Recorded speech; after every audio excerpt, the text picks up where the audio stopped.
held virtually over Zoom. And it is 7:01 p.m. and I would like to call the meeting to order. I will ask for a roll call of the planning commissioners so that we can all identify ourselves as being present. Heidi Boyes. Here. James Cornwell. Here. David Brower. Here. Jim Spear. Here. Adam Crom. Here. And Jennifer Gajewski-Heon. Here. Hope I got that right. Okay. Yes. Welcome, everyone. So you will notice, members of the public and Planning Commission members, that we have two new members with us tonight, Adam and Jennifer, and we give them our heartiest welcome to the Planning Commission. They were appointed by council recently. I'm not sure exactly what your terms are, but we're really thrilled of your interest in serving the borough and thrilled for your interest in working in the Planning Commission. I've had a chance to get to know you both a little bit over the past few months, and I'm just really happy with your interest and knowledge and enthusiasm. I'd like to start the meeting by asking you to offer a brief introduction of yourselves, and then we'll get down to business. So Jennifer, would you like to go first, please? Sure. I see a lot of familiar faces here. Dave and Jim I've met, Heidi, Jim Spear. I guess I have to, how do we address that? Jim Spear, Jim, the two Jims. That is an eternal question. We leave that for you to figure out for us. Okay, I'll think about that. I am sitting at the desk that I spend most of my time at all day long. I work as an architect. Currently, I'm working on a project at the Beaumont at Bryn Mawr. It's a campus renovation project. I've been working on it for the past year. We started out under normal conditions, and then the pandemic hit, and it was figure out communication and keep the project rolling, and keep it on time, keep it on budget. And we are slated to begin construction at the end of this month. So you can imagine, as the submittals roll in, just how much there is to do. So here I am, and I am very excited to be here, and I look forward to serving on the commission. I have experience in public service. I was a Peace Corps volunteer in Ghana. I worked in the environment sector, planting trees, teaching organic farming, and it was a wonderful experience. I was also the gender and youth development representative for 2 years for my region, and working on programming for children, young girls at school. And I've done other various, projects globally. I lived in Ahmedabad, India for almost a year, working on a UNICEF-funded project. Also, other organizations involved, Wind Energy Corporation, Nehru Foundation, lots of people on board. Wonderful rehabilitation program for rural primary schools. I love using my knowledge and my interest in architecture to better the community, to provide services that otherwise would not be available to them. I always, look forward to any new potential contribution I could make. Living here in Narberth, we love Narberth. My husband and my son, we love it here, and we're sad that the pandemic has taken away all the fun festivities that we would normally be a part of, including, the Dickens Festival, the Easter egg hunt, 4th of July, all the music and art festivals. So can't wait for everyone to get vaccinated and get on with the show. So again, I'm really excited to be here. Heidi, I forgot to say hi to you. Hello, my fellow architect. And yeah, I look forward to working with all of you, and I'm sure I have a lot to learn.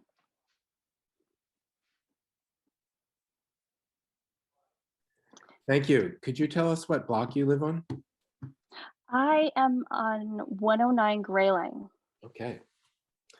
All right. Well, welcome. Adam, could you introduce yourself, please? Good evening. My name is Adam Crum, and I live at 109 Elmwood Avenue on the south side. That's where I am now in my daughter's room at my daughter's desk. And What's your daughter's bedtime, by the way? Pardon? What's her bedtime, by the way? I think we'll be okay. I think it's probably after mine at this point. So Okay. Get to that point. Just want to be clear. Could be a problem. Yeah. She's in 5th grade, and my son is in 8th grade. And so our family of 4, we live here in Narberth. We've lived here about 10 years, a little more, and really, really enjoy it. I work for Amtrak. I'm a transportation planner and manager for Amtrak. I've been there for, I guess, 10 and a half years. And then before that, I was spent about 10 years working as a planner, like an urban planner and a transportation planner. So eight years of that was at Wallace Robertson Todd in Philadelphia, which is a pretty large and planning firm that's been around for many decades. And I worked there after I got a planning degree from the University of Pennsylvania as a city planner. And then I have my undergraduate in environmental design architecture from the University of Colorado in Boulder. The rest of my family lives in Colorado.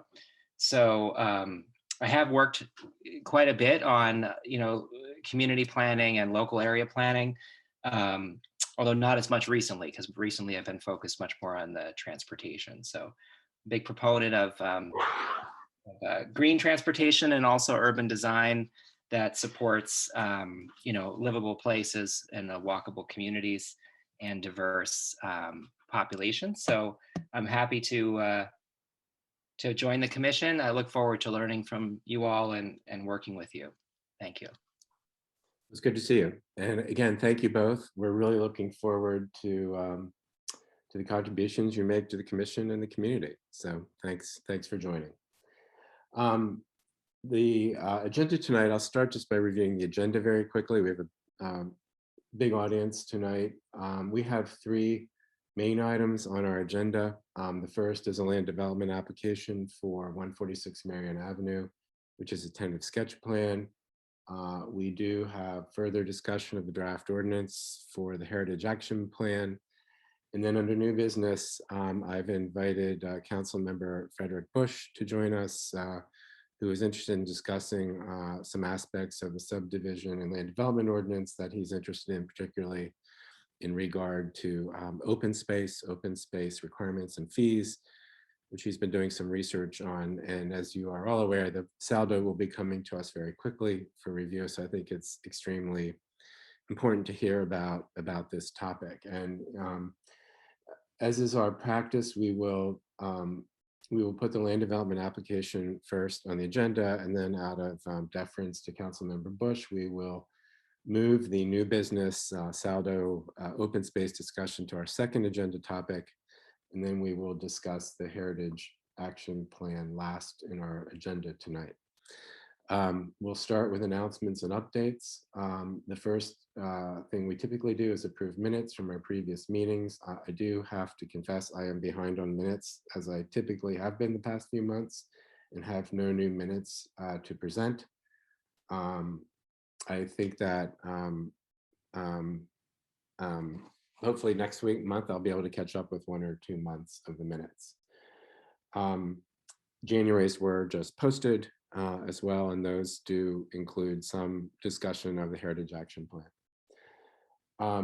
Under chair's update, I do not have much to report. I'm not aware of any upcoming zoning hearing board meetings unless is anyone else aware of any coming up. I don't think any are scheduled, although some items have been continued and are waiting, I think, for the applicants to determine when they would like to have the hearings continued. I've heard that the applicant for 3 Elmwood is working with the Narberth Civic Association to schedule a community forum on that development with the Narberth Civic Association towards the end of this month. I think they're still trying to settle on the date. I want to thank the Narberth Civic, anyone from that group who's tuning in, for your role in providing this kind of forum for the project so that there can be community discussion beyond what's possible at the Planning Commission meeting. But again, unfortunately, I don't have that date. So I'm sure the Civic will post it, and perhaps we can ask the borough to post it on the calendar. I don't know if they post things like that, but perhaps we can ask for that to happen. That's all I have by way of my update. I know we have a few members here from the Montgomery County Planning Commission. Do either of you have any updates that you'd like to offer tonight?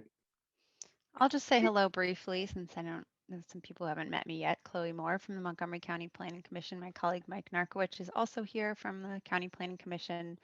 And another colleague of ours, Aaron Holly, is continuing to work with your borough engineer and staff members on updating and rewriting the saldo for Narberth. That precedes their meeting monthly.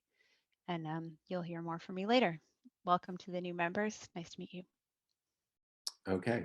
All right. So if there are no questions or other announcements or comments, we'll go straight into our first agenda item, which is a land development, subdivision and land development application for 146 Marion Avenue.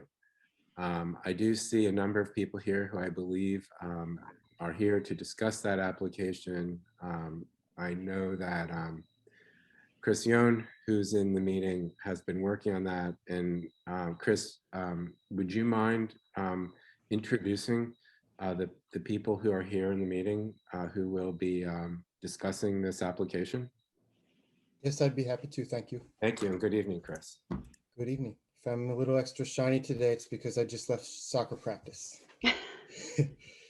So, yeah, we have the 2 owners here tonight, Dr. Summer Knight and Dr. Joe Havlick. I am the civil engineer for the project. We have Jack Burns and Chris Strack from Jack Burns Architecture.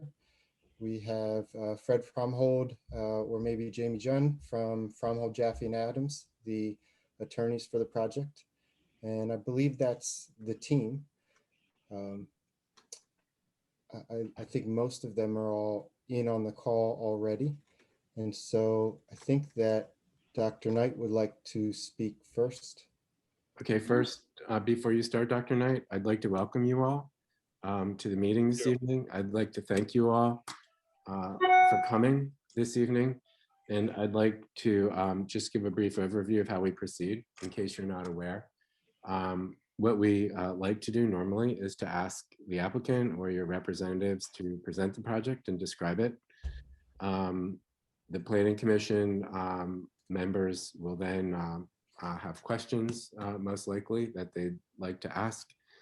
And after we have had that discussion, we do invite members of the public who've come this evening to comment on this application, to make comments or even ask questions as well. I try to keep this rather informal from that point of view, compared to how other planning commissions might work. So that's what you can expect over the next hour or so.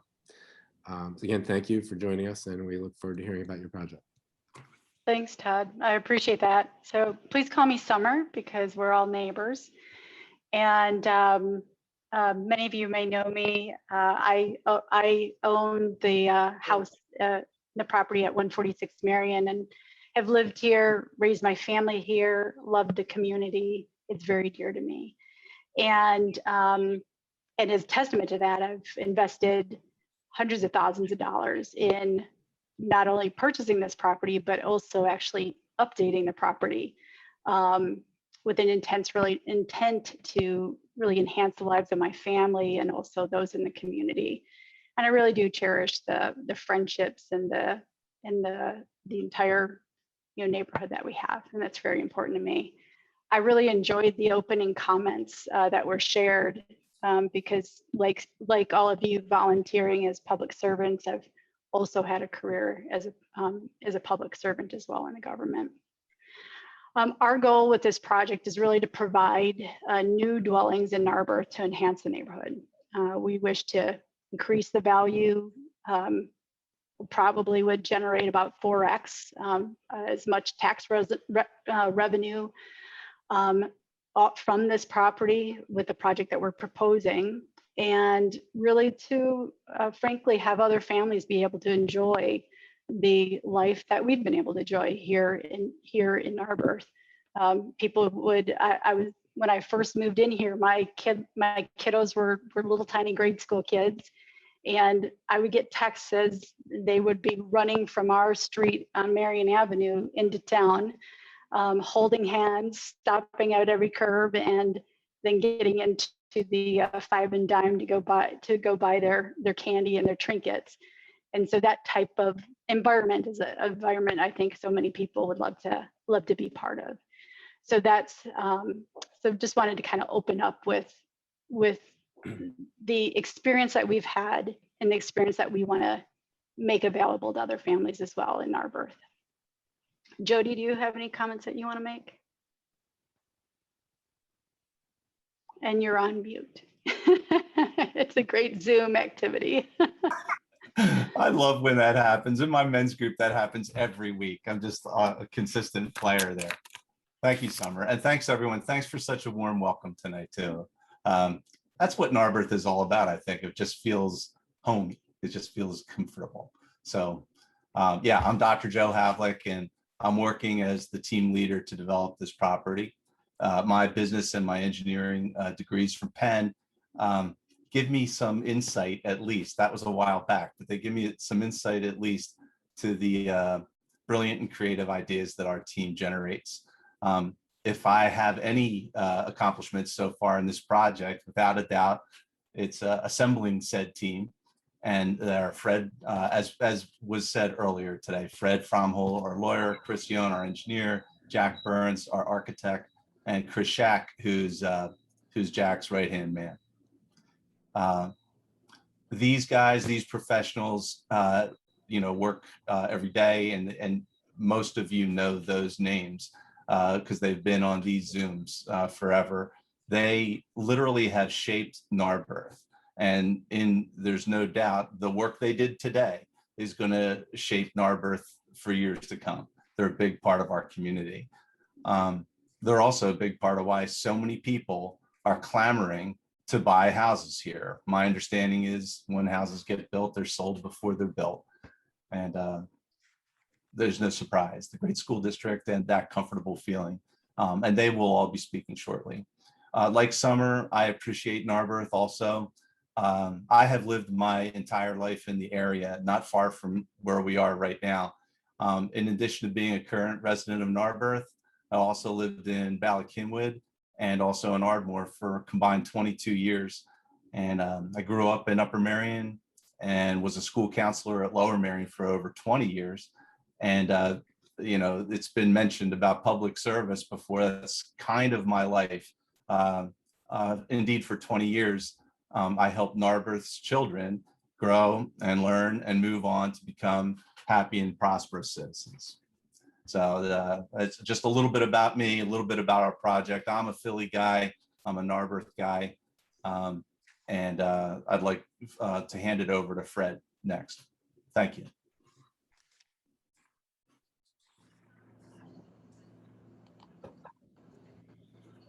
And it looks like now Fred's on. Yeah. Oh, there you go.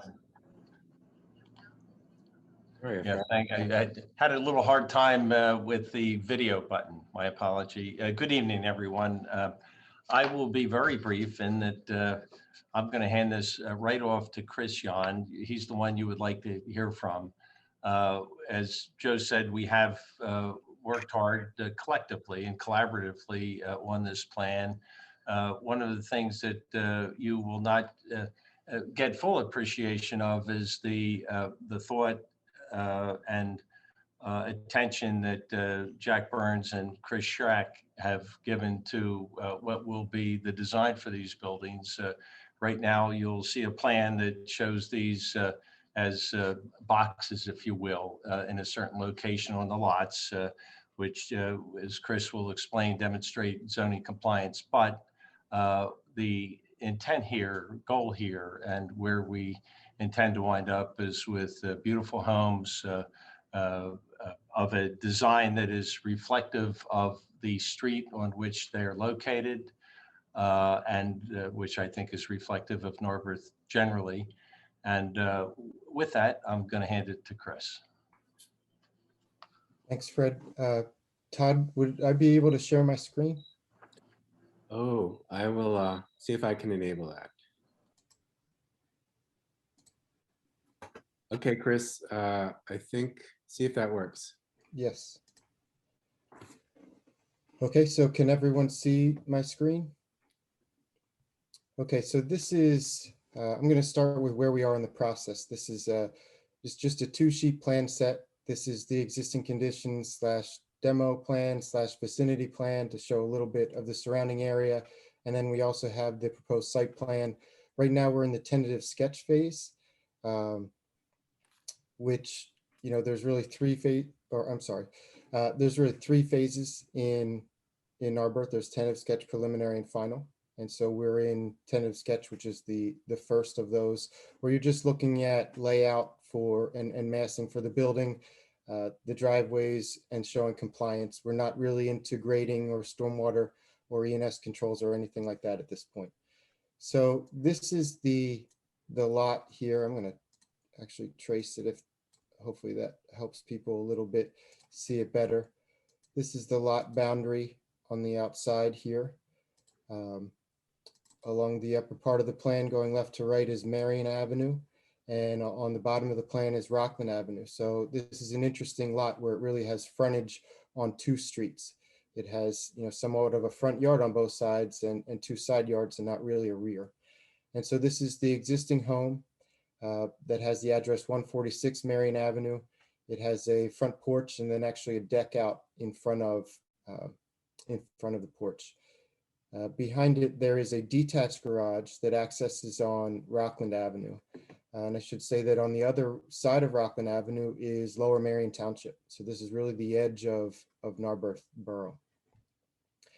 So that's the existing lot. It's 15,575 square feet.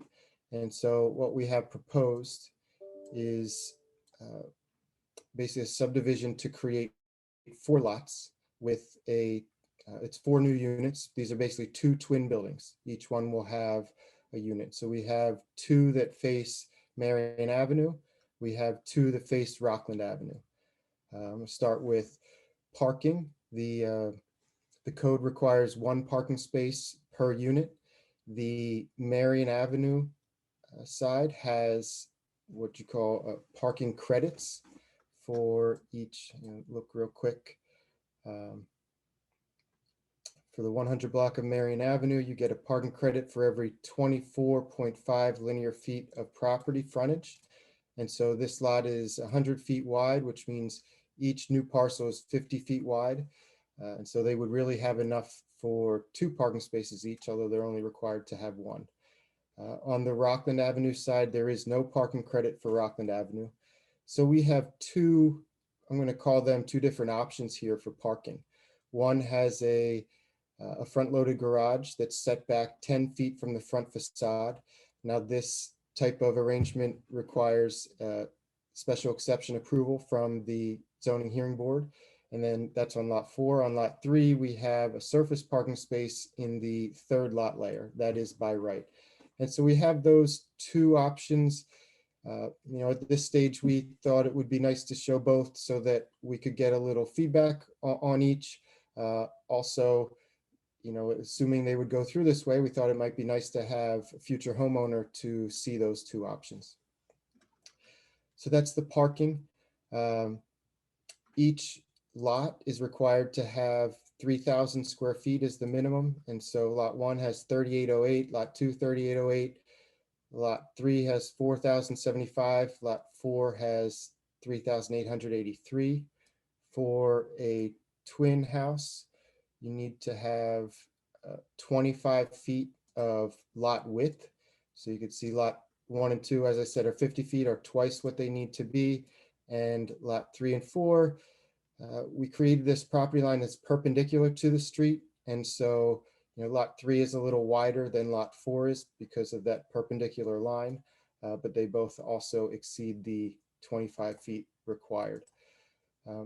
We do show the front yards as measured from the curb line. Front yards are also in Narberth considered the first lot layer. In Narberth, there was a table where these yards were all listed as the median on the block, and that code, my understanding, was repealed recently because of some inconsistencies in that table. And so, we do have to verify these yards, but I'm actually going to share my AutoCAD screen here, which has over here all the way on the left. Can you see my AutoCAD screen? Okay, so all the way on the left is Wynwood, and on the right here is Essex. And so I know that from looking at, our site plan, it looks like these two houses are set back on either side of the property further from the street, but the reality is the rest of the block is really pushed up closer to the street. And so that's where that median line comes from. And then we have a similar line for Rockland Avenue. So if I go back to my site plan here, I think that's it in a nutshell. We have each house has a porch, and we tried to make those significant front porches to really break up the front facade and the massing. The ones on Marion have a little wraparound feature. We do have a dashed line shown for where some of the, in this case, it's the third floor would be stepped back. And over here on Rockland is also the third floor, where they're set back to, again, kind of break up the facade a little bit. So first floor would have that porch, second floor would be, back from the porch, and then third floor would be 6 feet back from that. And so these are the houses. The parking, we do comply with the bulk zoning requirements. We do require a special exception for that parking space. I'll note that, there's different types of approval that go to the zoning hearing board. A special exception is really a by right feature that just, requires some special attention, I'll call it, where you have to meet a couple of requirements where it's 10 feet back from the facade, and a few others. It's different from a variance where you're asking for relief. We're not asking for relief, we're asking for one of the, what's called special exception. We did receive review letters from both the borough engineer and the borough zoning officer, and they are essentially all will comply items. There weren't any additional waivers identified that we need. There are some items we'll have to work through as we go along into the future phases for this project, but we didn't see anything that was problematic. And so I think that's my explanation of this site. Joe, would you like to, we want to pass the baton here, or do we want to open to questions? I think probably questions. Okay. Okay. So Jody, you're on mute if you were trying to speak, though. Every time. I guess I'm hitting that. I'm sorry, guys. Chris, thank you. That was a good presentation. You're on mute if you were trying to speak, though. In any event, every time. I guess now I'm being recorded. So thanks, Chris. I would like to pass the baton actually to Jack, have him say a few things. One point of clarification before we do move on, though. that special exception is not a necessity for us. And if we did need to do this 100% by right, we could. Am I right, Chris? That's right. We could have a parking space for that lot also in the third lot layer, which would be by right. Okay, thank you.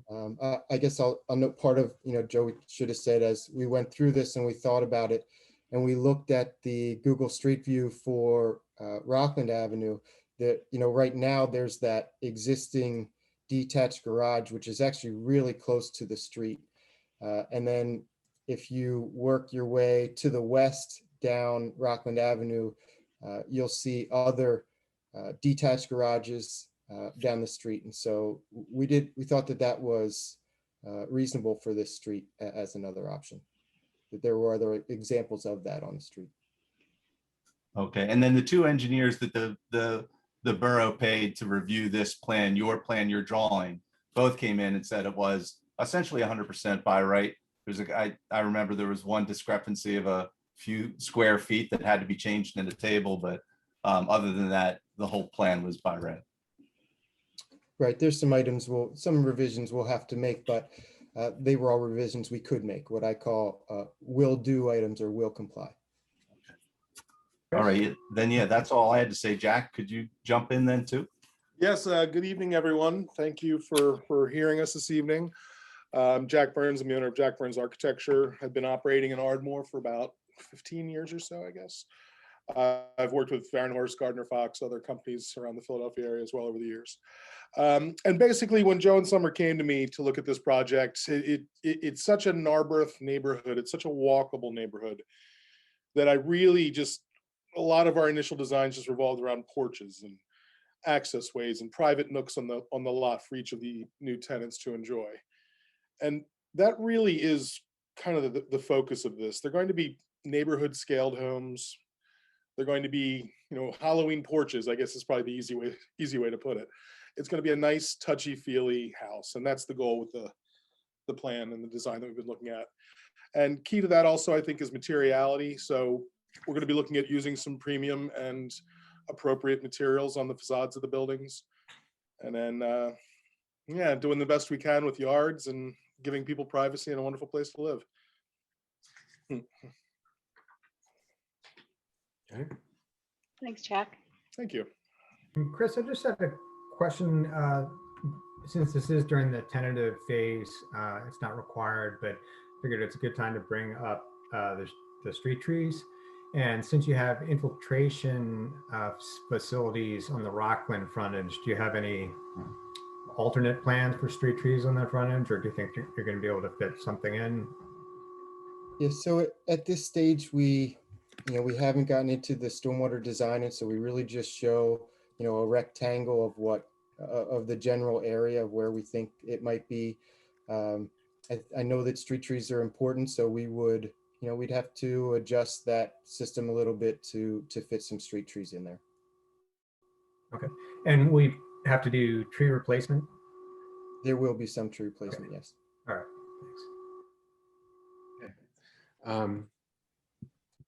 Dr. Knight, is that it for your team? Any other comments from your team? I think we're good. I think we wanted to have a conversation.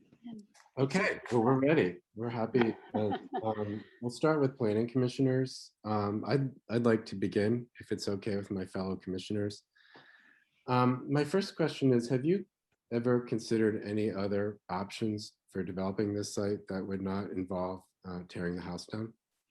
Yeah, I'm glad that you asked that, Todd. We did. And we actually shared in a pre-meeting an alternative plan, but that plan was verbalized as being not in compliance.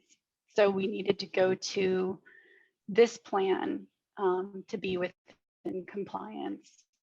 Joe, do you want to share any further thoughts on that, or does anyone on the team? Yeah, no, I think that's a good overview. We've looked at things, Todd, and our initial effort was to do that.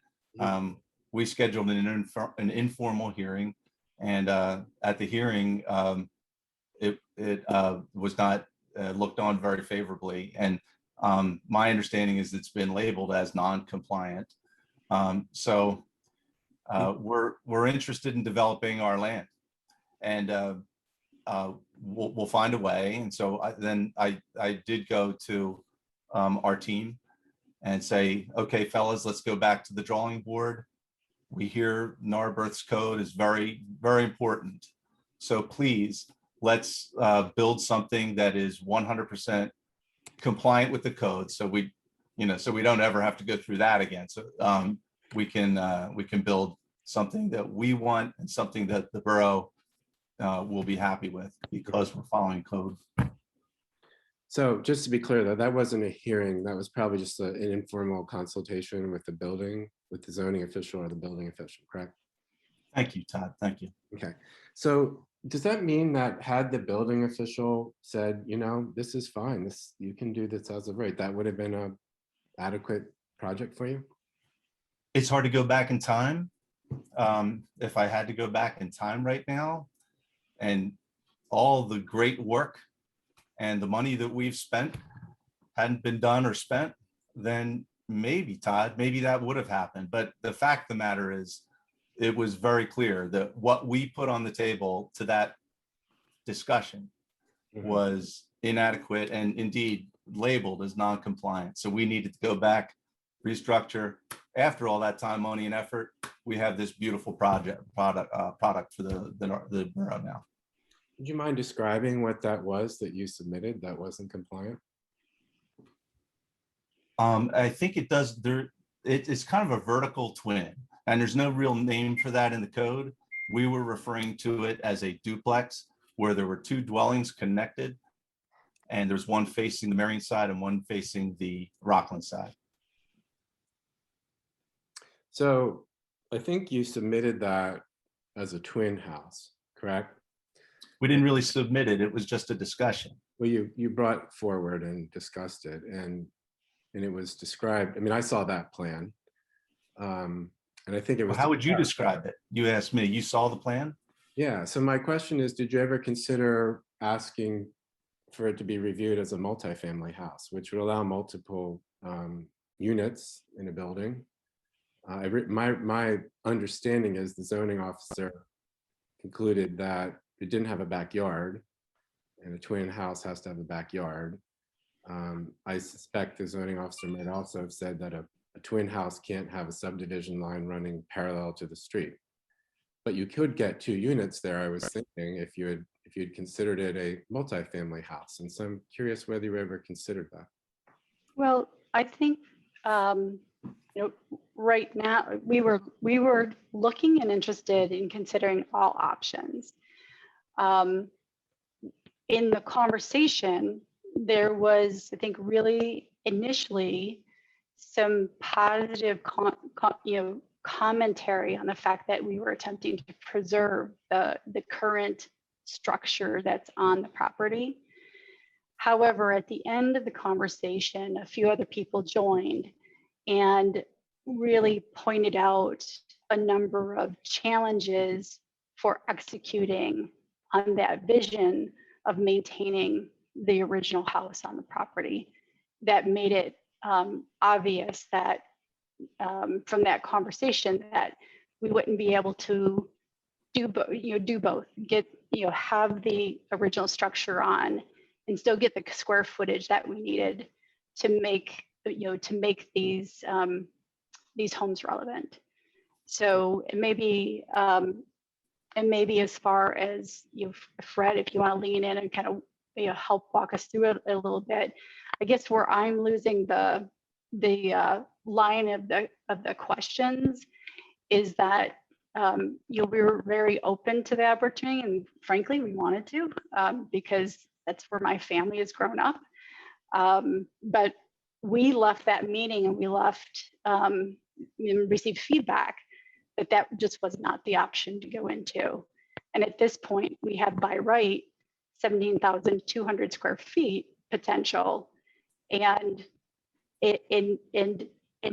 we've been working on this now for several months. With the response from the folks who did the review, and again, I don't know how you term that review, of saying that our ideas that wrap around preserving the house are not going to be able to be cleared. Now, if the group can figure out how we can get the requisite square footage on this property and preserve the house, I hug you all. Because I think if many of you know the history of my family in this house, it's going to be very challenging for me to let it go. But I've actually, because of that formal conversation, I'll just be a little bit emotional because we are neighbors, is that, you know, I've had to go through the soul searching on, is it worth putting these additional properties and tearing this home down? And that was a really challenging decision for me to make. Well, you know, but I had no other choice based on the feedback that we were given. But I'll pass it off to the rest of our team to answer any other questions or make any comments. I guess, Mr. Bressa, if you allow me to comment on that, when I got involved, I had been informed of the decision that had been, I shouldn't say decision, I should say of the strong opinion that there was a fundamental zoning issue with any preservation of the existing home and the type of development that had been shown on a sketch at that time. So in my mind, the ship had sailed, and the challenge was to come up with the best plan, the best alternative that would allow reasonable development of the property, of course, consistent with the Narberth ordinance. And in working through that, we have arrived at the plan that has been submitted and you're considering tonight. So I would not go so far as to say that I have a firm opinion of agreement with the preliminary thinking on the original indication that had been provided to our client and to Chris Yan. So that's something that we could take another look at, but we haven't analyzed it to see whether there is any small window where it could be argued that this is preservation is consistent with the existing code. But from what I understand from Dr. Knight, you'd be willing to explore that further. Well, that certainly is a client decision, and I think as Mr. Havlick has expressed to you, there has been considerable effort that has been made since the original advice that there was a problem under the ordinance, and having traveled so far down the road that we're on now, obviously it's not the easiest thing to say, well, let's ignore all the efforts that we have made and what we think is a very good plan. But obviously it's possible that could be done. Okay, so how would we do that? So I could introduce a motion to table this, and we could spend the next month exploring whether or not there's a feasible way of subdividing or somehow developing some of that land into additional space and preserving the house. And if that effort were to be made over the next month, I think it would nevertheless be helpful to have some thoughts and comments from the Planning Commission as to the existing plan that you have before you tonight, so that we can hear that and understand and appreciate that, and then perhaps have a better ability to evaluate what might be the alternative.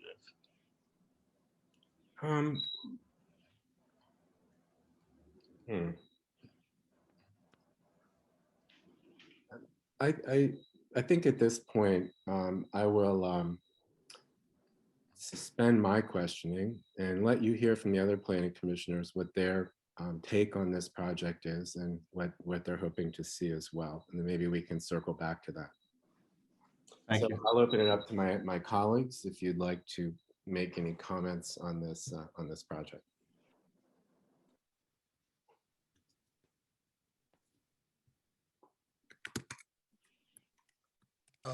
Well, I'll jump in to start. Since I was in that initial meeting, and as I'm listening, and I'm thinking back, and I'm trying to remember, am I remembering it the way it was or the way I wanted it to be?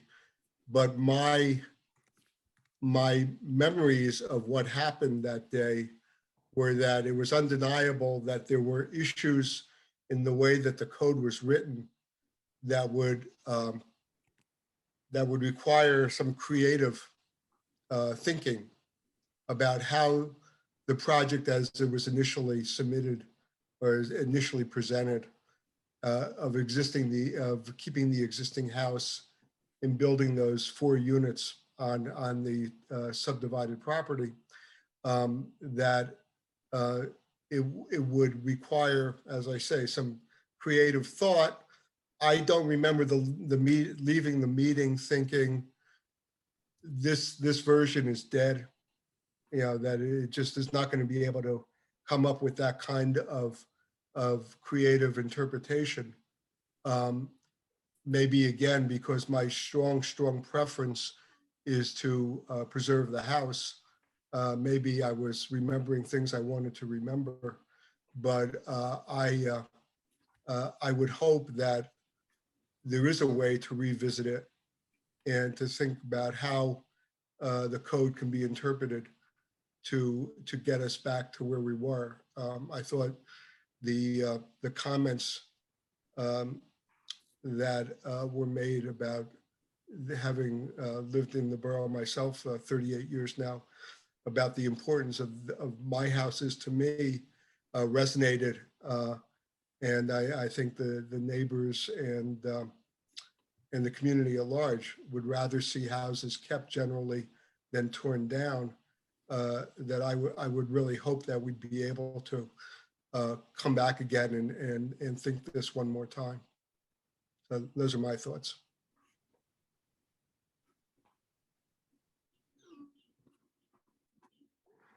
Would anyone else like to make a comment? I have a question. I was at that initial meeting too, and I'm trying to remember, is the reason we're talking about twins here because if we kept the existing house, there wouldn't be enough room for a single family house?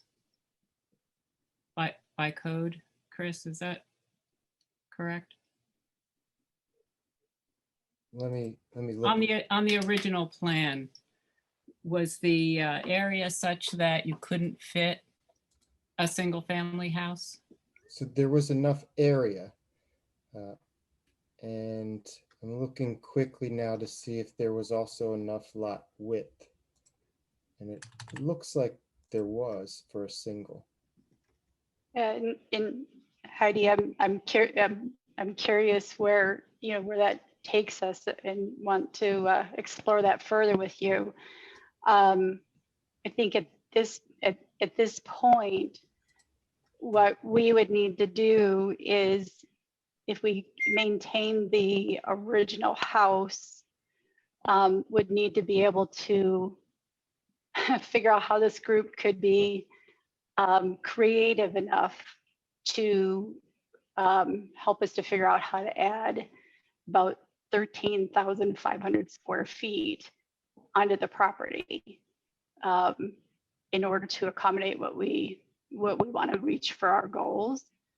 And I don't think that a single dwelling is going to be appropriate for that. I have a question about that though. Add 13,000 square feet. I think the proposal you brought in before did not add 13,000 square feet, did it? We didn't bring in You brought in a proposal to discuss with the zoning officer and informal to get guidance. That's what you brought in. And I don't believe you added 13,000 square feet now. In addition, you're talking about adding 13,000 square feet, but how many feet are you taking down?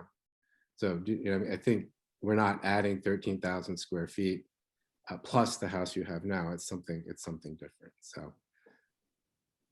So I'm curious if creating 2 units of a certain size before was adequate for you, why are we now needing to figure out how to add 13,000 square feet to your plus the house you have already? That doesn't make sense to me. I mean, I think in general, I think we're willing to pitch in and put all of our thinking caps on and help figure out. I don't think anybody wants to see this house torn down. I think that despite all the very wonderful things you said about Narberth, what makes Narberth wonderful is the houses that are there now. And if they were all torn down and replaced, even with nice houses, it wouldn't be the way it is now. So I think that we would be eager to do anything we could to help find a solution that retained that house, to really look at what the issues were with that previous proposal you made and see if there's a way to troubleshoot it in order to help you recognize the benefit of that extra land you have, but also to preserve a house which otherwise seems perfectly fine. And as you said, you've invested hundreds of thousands of dollars in it, so I assume it's a house that's in fine shape. Todd, could I just add something to that? Or at the risk of being so new, I don't want to say too much, but the current house would have some fiscal value, and demolishing it won't be free. So my understanding is that the plan that wasn't formally submitted would be 3 units, 3 housing units. And then the new plan that's being submitted tonight is 4 housing units. So the fiscal value of retaining the current house and adding 2 units is probably fairly comparable to the, I expect, to the plan that's being presented tonight. So Very, very close, I'm sure. It's somewhat reasonably close. And there's a lot of, so there's the emotional aspect of the family homestead. There's the historic and community character that you talked about that I think most people agree with. There's also the trees, the mature trees. I think site plan says, is it a 36 caliper tree? I mean, it's some big trees on the lot. So, and a number of other benefits maybe to working on the site plan a little more. If we could find a way, and the back-to-back twin is I'm sort of personally curious, like why we can't get 3 units out of the subdivision without having to have a party wall like that, like, essentially maybe even 3 singles fitting somehow onto the square footage, like having 3 lots created, but then where you keep the existing house, as is. Yeah. We also have the multifamily house type, which allows you to do multiple units in potentially even the same form you brought in for consideration earlier. So I think there's lots to explore.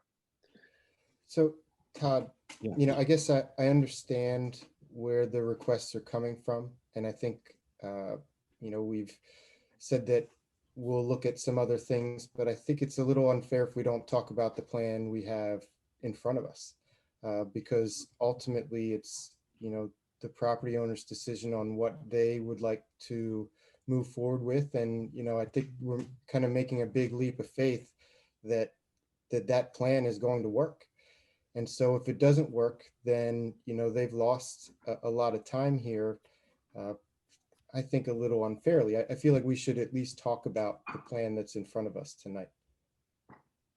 We have a lot to gain from this project, Chris. So I'm not sure that what we're doing is necessarily unfair. Our job is to reflect the sentiment of the community, to look for solutions that are available to us under the code that we have. And so I think it's fair for us to ask these questions and ask for these explorations. If I could just supplement what Chris said, and I think we would prefer to see moving along on a parallel track here rather than put one ahead of the other. You prefer, obviously, not to put our plan ahead of what you would have in mind. I guess the reverse is true as well. But I think maybe a fair approach would be a parallel track that in good faith, each of us the applicant who has submitted a plan that we believe complies with code, and the planning commission that has a preference for the plan that it would prefer that we seek approval for, that move ahead first. So if we could, in good faith, each of us move ahead and consider what you have in mind, evaluate whether that is feasible under the code, have the client assess that plan from their perspective, considering all things, including value.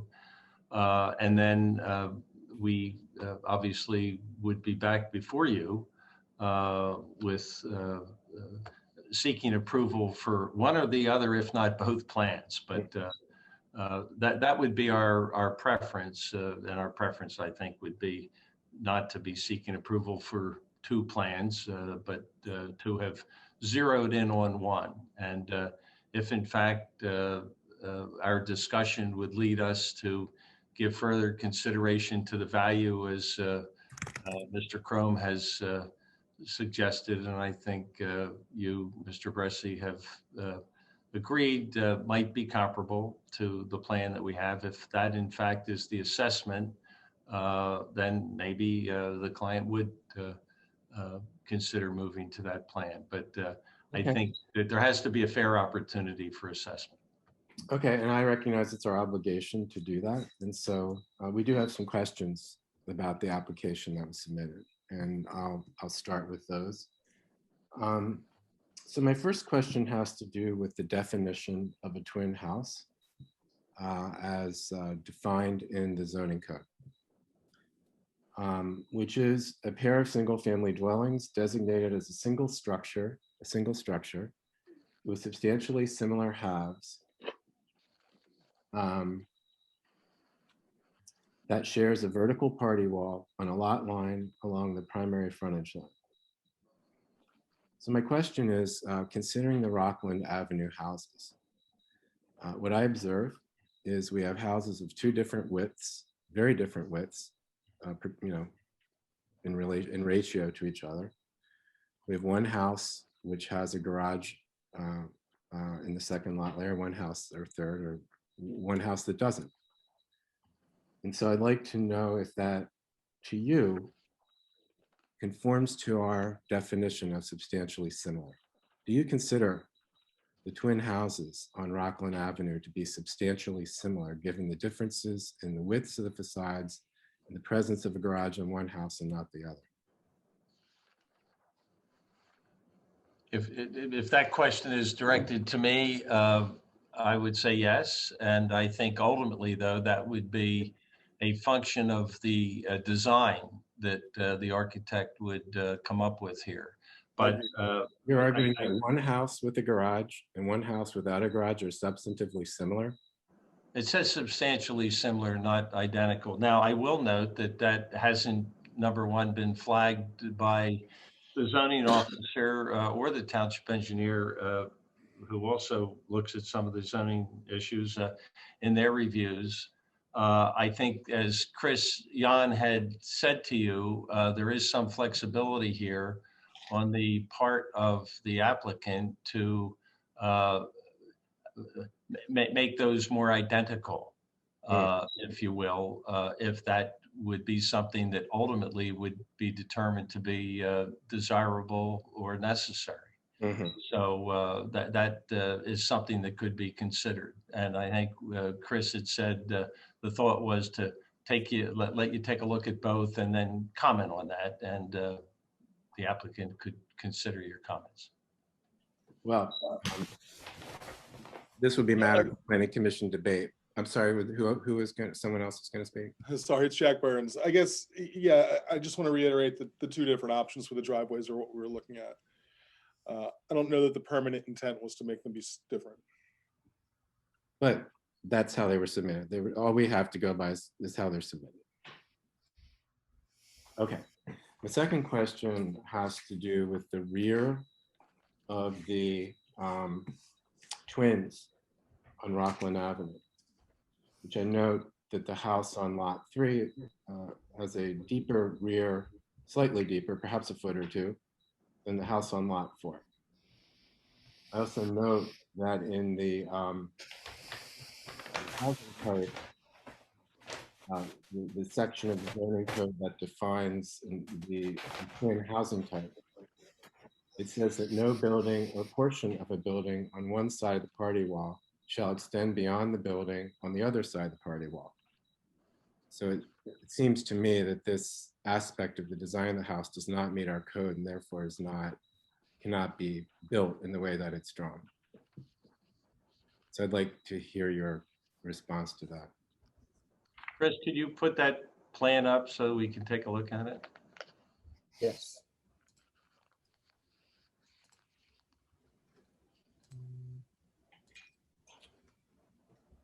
So I think, Tal, what you're talking about is this little jog in the back here between 3 and 4. And so, as we worked through this and kind of pushed and pulled between the widths and, building coverage and setbacks, because it was a lot easier to make Marion a mirror image because, these lots were perfect rectangles.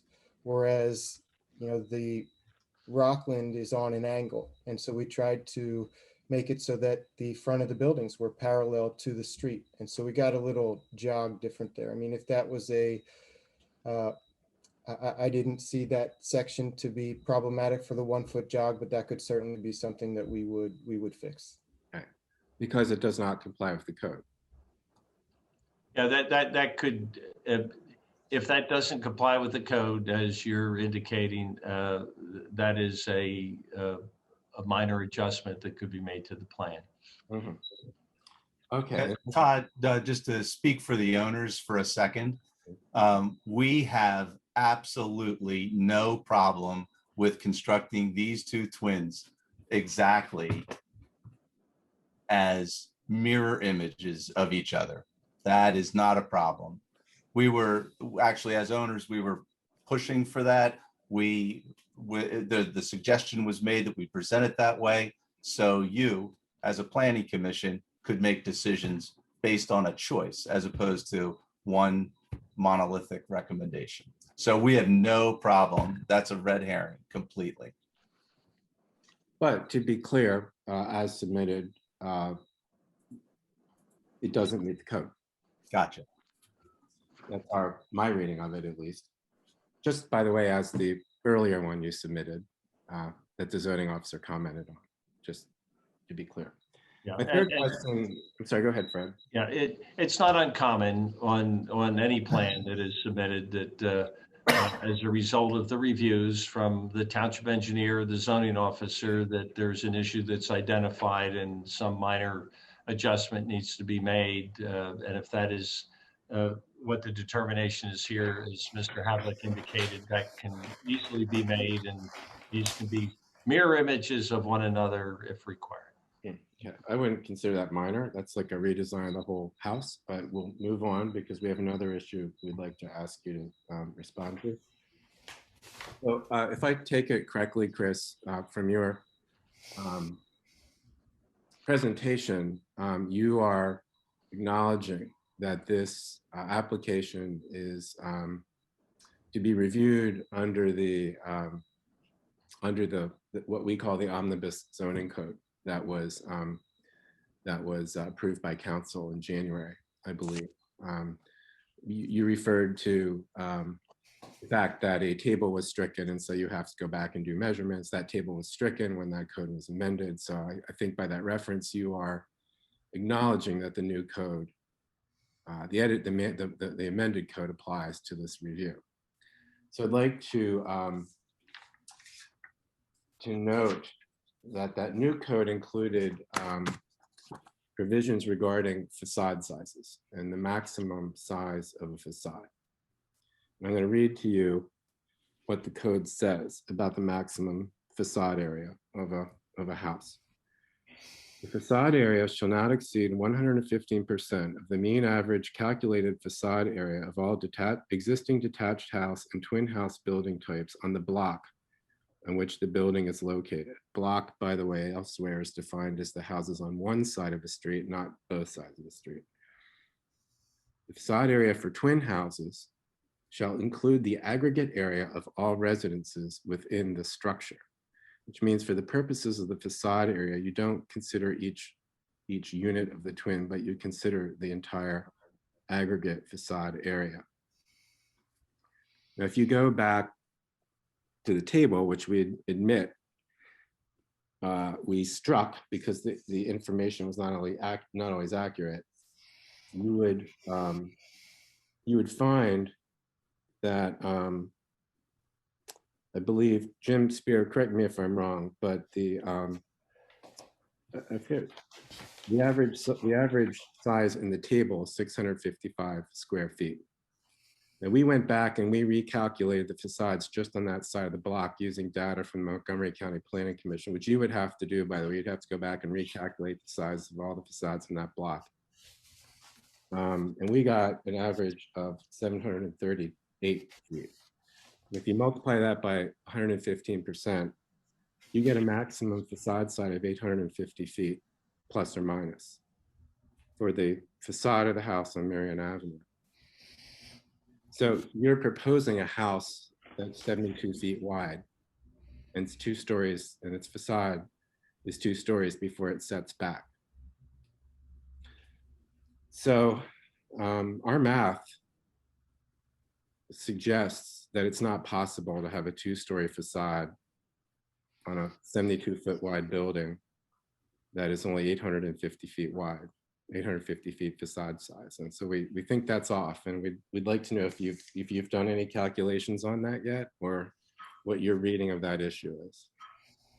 Yeah, let me say, Mr. Rice, this is the first time that I am hearing this and have focused on this. I'm not sure whether I am following all the code sections that you're citing. Coming into this meeting tonight, that has not been shared with us. What we did have the benefit of was the County Planning Commission review, which was a very clean review, as well as the Township Engineer and the zoning officers' reviews that were clean reviews from a zoning perspective. So if there are new zoning issues that you and other members of the commission are bringing to our attention tonight, I think we need to look at them and we need to consider them. And I don't know that we're really in a position to fully evaluate them or to evaluate them at all. Maybe Chris can process this more quickly than I, but I would need time to look at those code sections if we could know that we're looking at the right ones, and we could evaluate them. And that would be part of the evaluation that I think we would be making as we consider this over the next month. Does that mean you've not reviewed the zoning code in full before you submitted this application? I mean, this No, of course, was advertised in December. It was advertised in January. It was voted on. Let me say, I think that's a hard comment to receive. I assume that the zoning officer combed the code, as did the township engineer, as did the county planning commission. And as you well know, codes are complicated. Things are missed. If we miss something, we fully appreciate your bringing it to our attention. But in fairness to us, the applicant, this is the first we're focused on it. And so we would like to be able to process it, read the code provisions, and as you had suggested, over the next month to evaluate this, also evaluate what you have suggested, so that if we're fair to each other here and acting in good faith, I think we would do that, and we would be back to you next month. I can't say with what plan, but we would consider the points that you're bringing to our attention, and would also consider your thoughts and ideas as to a plan that would preserve the existing home. But I mean, to suggest that we filed this without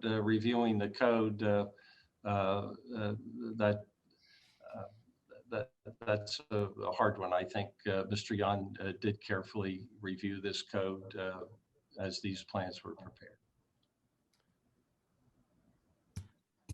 Mike, I see from MCPC, you prepare these letters, is that correct? I prepared a review letter, yes. Mm-hmm. Do you have any insight to the issue, any of the issues we're raising about the compliance of this application with our code? No, I mean, the comments that I had were related to landscaping. And I did note that for lot width, it looks like proposed lot width is shown for lots 1 and 2, but not for lots 3 and 4. And if it would be a benefit, MCPC could always work on a design to, do some tests to theoretically see if certain units could be, arranged on lots. That's something that would be useful. Thank you. Okay, so you didn't consider that code provision. I noted also, Mr. Fromhold, that in the zoning officer's letter, he referred to several zoning provisions that would need to be addressed at the preliminary plan phase. He did not mention this as well. So he neither, to be quite frank, I think he blew it on this one.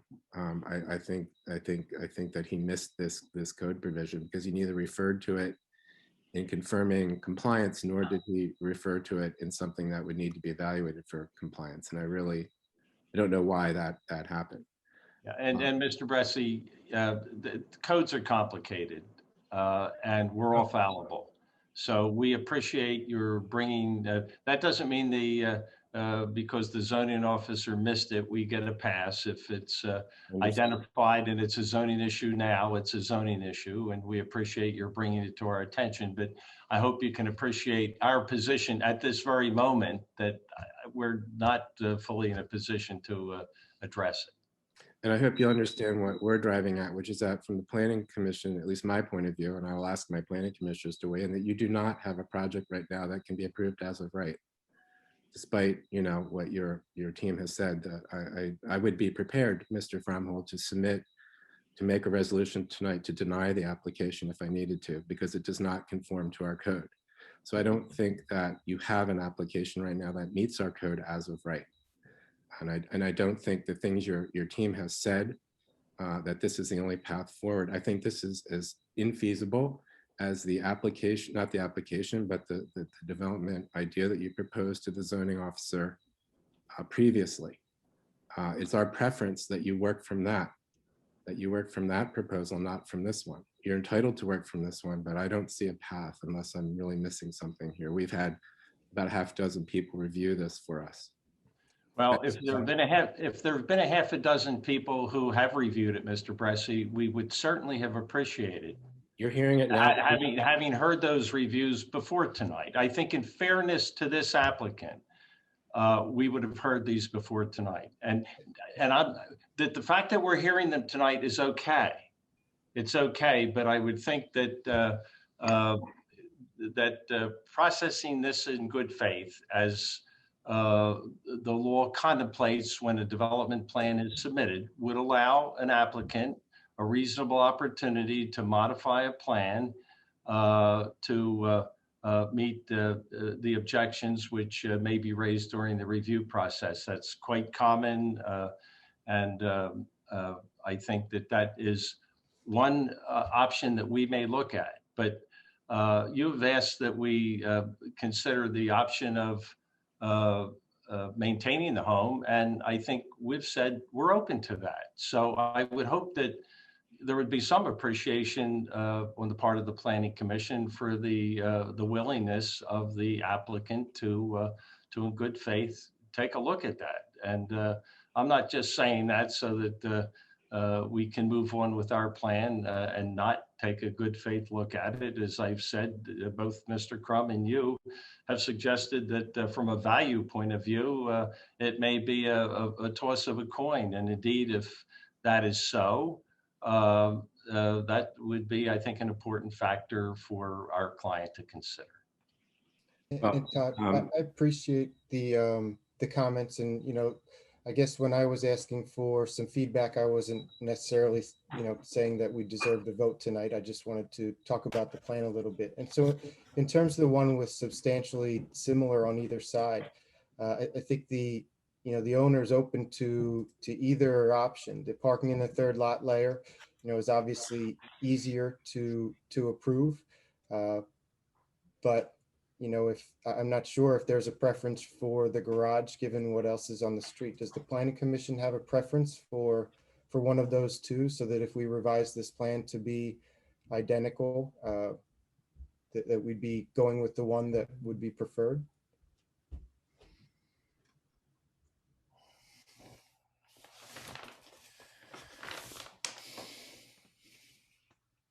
I'll let any of my colleagues respond to that.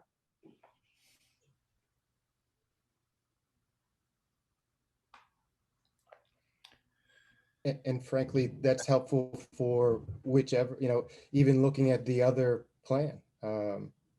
It's helpful to know whether there's a preference to parking in the third lot layer or a garage. Well, I think any opinion we render now would be about as useful as the one you heard earlier. My own opinion, my own preference would not be for garage, but I can't say that represents anything but my own opinion.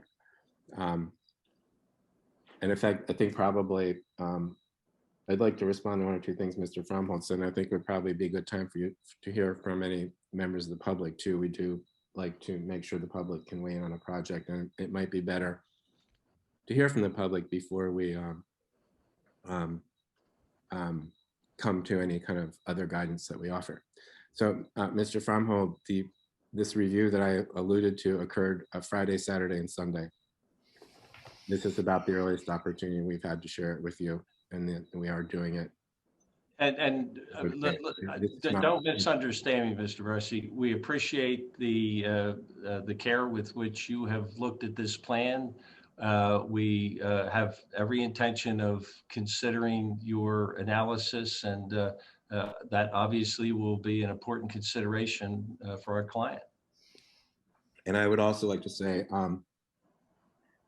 we began our questioning about the other ideas that had been offered, and we're deeply appreciative, deeply, to hear the owners say that if there was a way to preserve the house, that we could and allow this site to be additional development to occur as of right, they would be willing to explore that. That is very important to us, and that is the route we would prefer, and so we're grateful that that's on the table.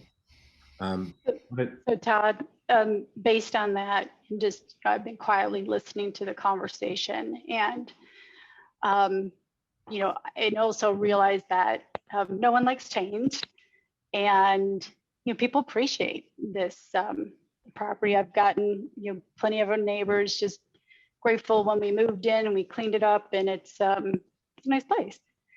I think what's troubling me in the conversation is that even in the conversation around entertaining the original structure and adding additional structures that meet our needs, there's been some erroneous assumptions here, and also some troubling comments that make me think through, the time that it's taken us to get to this meeting. We had the plans over to you on the 1st of February, and also to plenty of time to react, as well as the resources that we had to pivot on based on the feedback that we got, which is not insubstantial, as you can tell from the consultants that are on this call right now with us.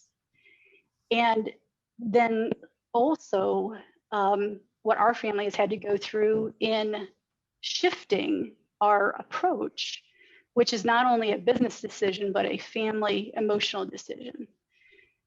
And then lastly, the tenor of this conversation, my read based on that is that even with a submission that, we can argue whether or not it's by right, but it's way closer than what we had submitted before, from what we were guided for, that there hasn't been on the call, to my read, a tenor of collaboration, but rather not a collaborative tone. I'll just leave it at that.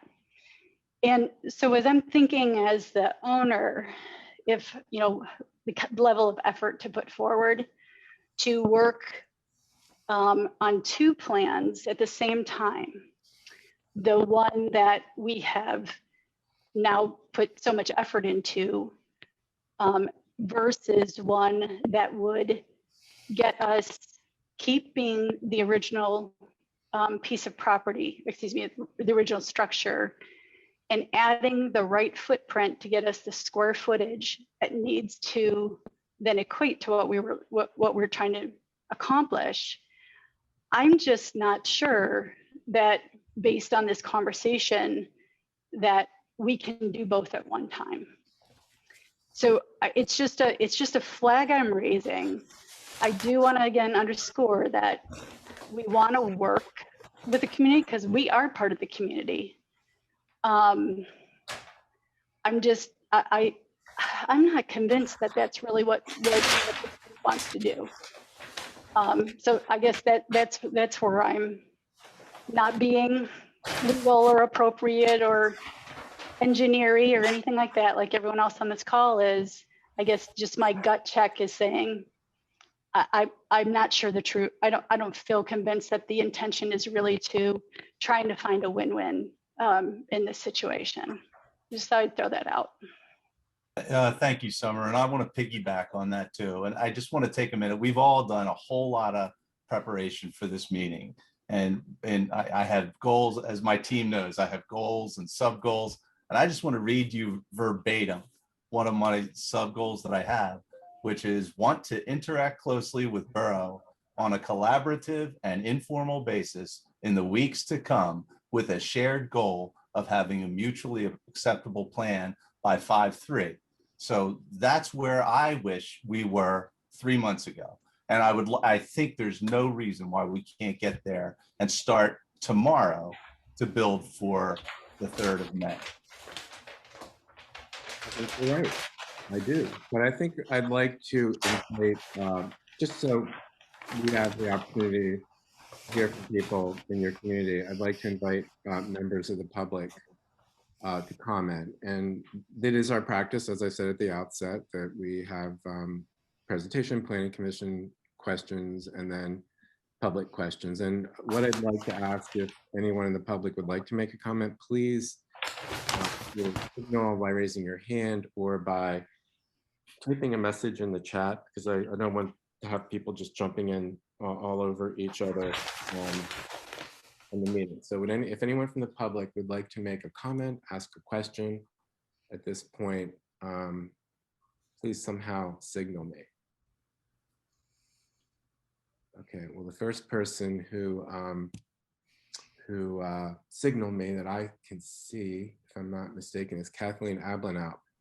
So Kathleen, would you like to make a comment? Thank you, Todd. Can you hear me? Yes. Good evening. I'm Kathleen Alpinop. I'm the Director of Historic Preservation at the Lower Marion Conservancy. For those of you on this call who don't know of the Conservancy, we are a nonprofit member-supported organization that serves Lower Marion and Narberth. And I think it's interesting that this application is coming before the Planning Commission tonight, in light of the fact that the commission is going to be discussing the Narberth Heritage Plan following this application, and specifically addressing the possibility of creating an ordinance that will regulate the demolition of buildings that contribute to Narberth's character. It's something that the Conservancy has been involved with for about 3 years, working in partnership with the Pennsylvania Historical and Museum Commission. to address just what we're seeing tonight, which is the demolition of a home that very much contributes to the character of Narberth. So whether this plan is by right or not, the Conservancy would encourage the applicant to table this application to allow time for reviewing alternatives to demolition. And it sounds to me like the Planning Commission would work in good faith to determine whether that that possibility is feasible. So thank you. All right, thank you, Kathleen. I next see Alexandra Ting. If you could. Okay, I just unmuted. Yeah, I'm wondering about this idea of a win-win situation. I'm not sure it was a win-win in the beginning. Sorry, Alexandra. Oh, can you hear me? Yes, but could you say your address, please? Oh, I'm sorry. 117 Woodside Avenue. So I live in South Narberth. I live a couple of blocks away from the house, and I think it's a beautiful house and property.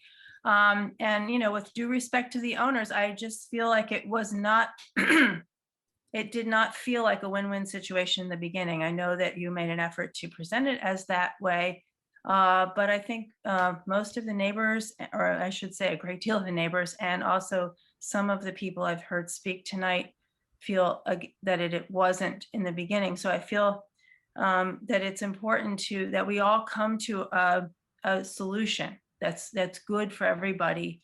And I hear, you know, when Joe and Summer are speaking, I hear that you want to make money from this, you know, this plan. So I'm hoping that we can come to a way, you know, a solution that will make enough money for you.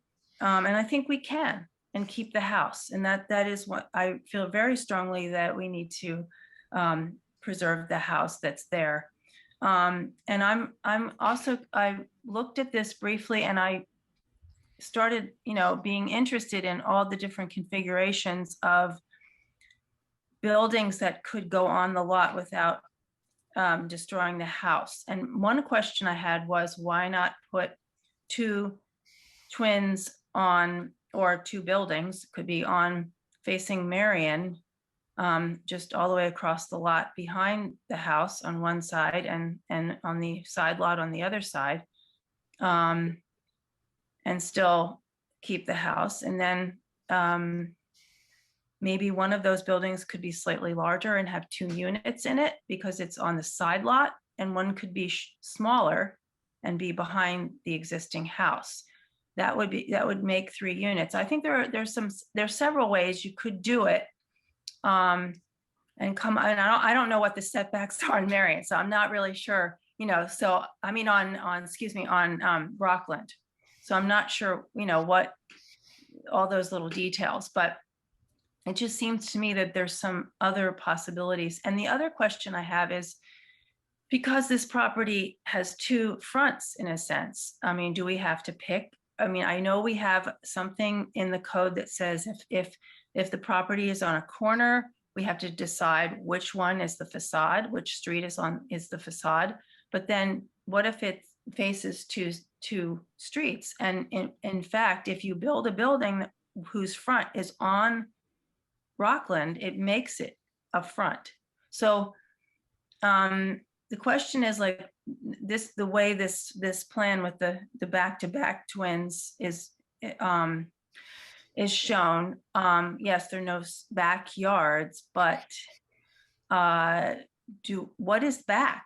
Like, you know, what is the front? And I'm not sure that that's defined. So do we need to have that defined? And maybe there's a way in the code that we can get around that, and for the benefit of everyone, you know. So I would like to see more of these possibilities explored. And I feel I regret that first plan wasn't explored a little bit further, but also there are some other possibilities we could explore. So maybe it's a good thing. So that's all I have to say. Thank you. Thank you. Thank you very much. Alexandra, I just wanted to say, sorry, Todd, but thank you very much. That is collaborative rhetoric, and I really appreciate you leaning in and sharing that willingness. Well, And- thanks. We are your neighbors, so we do care what you want to, Yeah. for your welfare and also for the community and the look of the, so hopefully we can do something. Yeah, and I think we have we are very interested in a in looking at that type of rendition. Just want to confirm that. I do also want to.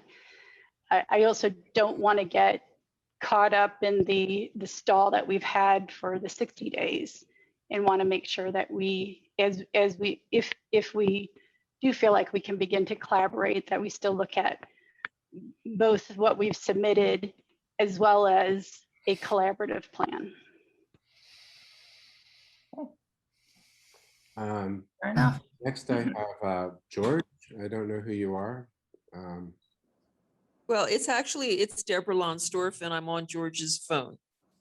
So it's Deborah Lonsdorf, and I'm at 128 Chestnut Avenue in the South Side. And I wanted to make the comment that I too would prefer to see the house preserved. And I am a little concerned about the parking situation on Marion, because that whole side of the street, I don't think anybody has a driveway. And when you're adding even more houses, the parking is pretty jammed up on that street. And when you're adding more houses, you're going to have at least one car, if not 2 or 3 cars per house. And you already have 2 or 3 cars per house on that block. I don't know why exactly the code allows the developer to have no parking for the Marion facing properties. But regardless of what the code says, I think that it's important that they include off-street parking in whatever is built there, because it is going to be more people on the street. So I just wanted to make that comment to everyone. Thank you. Thank you, Deborah. You're welcome. Next, I see David Bordeaux. Good evening.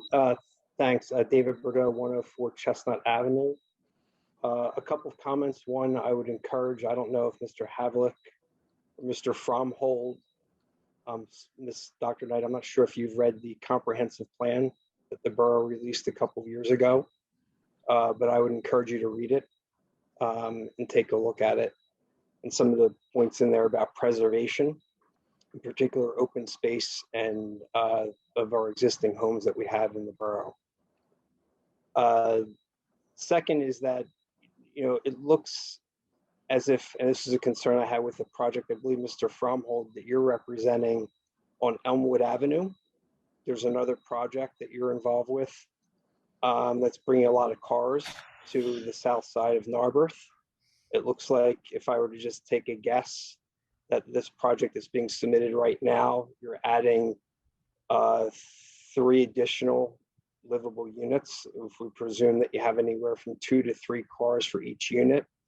And Dr. Knight, you may be aware Wynwood Road it seems to be a bit of an issue. Everyone has pain points. Mine is not necessarily parking, but Wynwood Road is a problem. Mr. Havlick, since I don't know if you don't live in the area, you may not be as familiar, but we've had some problems on that road with accidents and traffic flow. So bringing additional cars into this area, you're speaking to safety and children who are on these streets. And with the additional developments that Mr. Fromhold, I think you've been representing, maybe also having a traffic engineer get involved as well, because we have kids around here. My son has almost been hit by a car. I've had my car in front of my house on Chestnut Avenue hit 4 times, twice by a hit and run. One person was a hit and run and I caught, and the other person left their number, and that's just over the past 12 years. So I would encourage you, when you do this development, to kind of go back and look at some of the things that Alex brought up, Ms. Ting brought up beforehand, and maybe there should be some additional collaboration, because I do have some concerns about safety and some of the traffic patterns that we've seen in this borough over the past decade.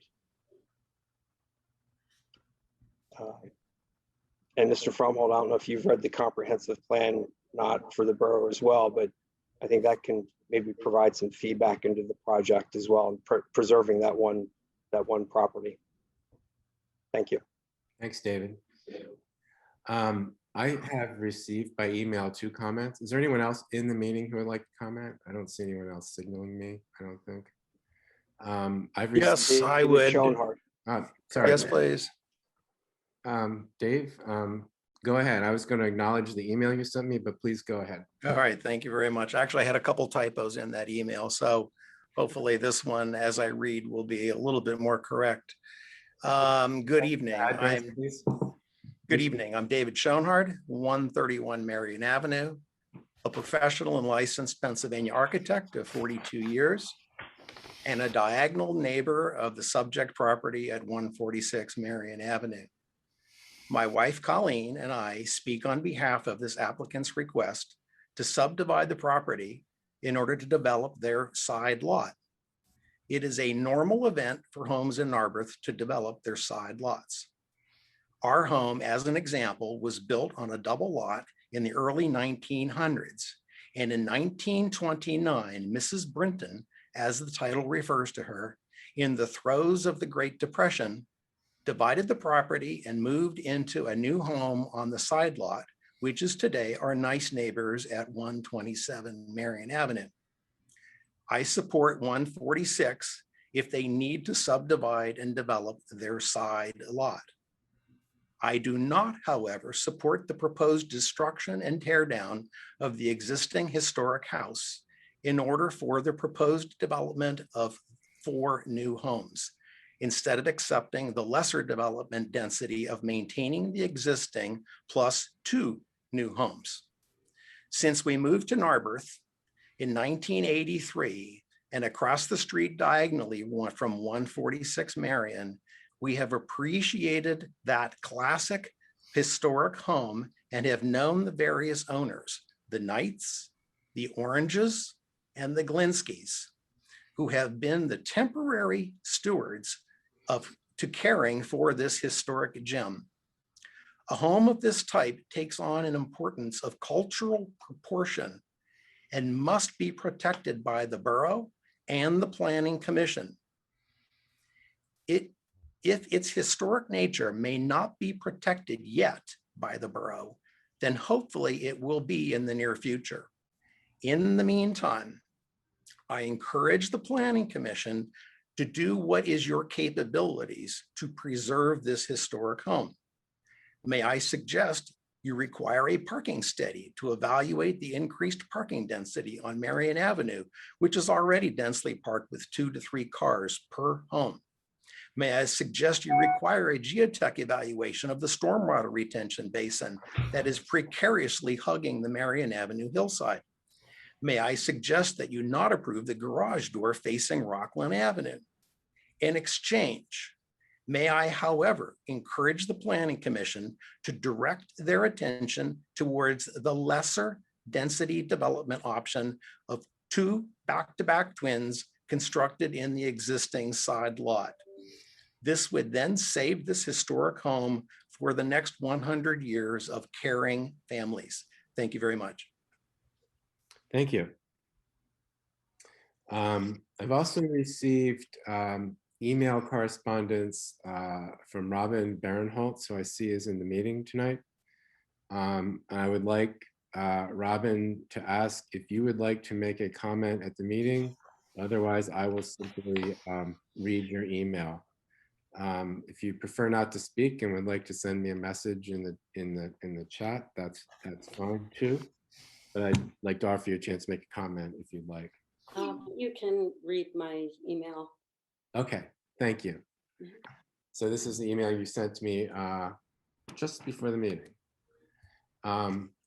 I would like to urge the Narberth Planning Commission to consider the alternate plans for the property at 146 Marion Avenue for several reasons.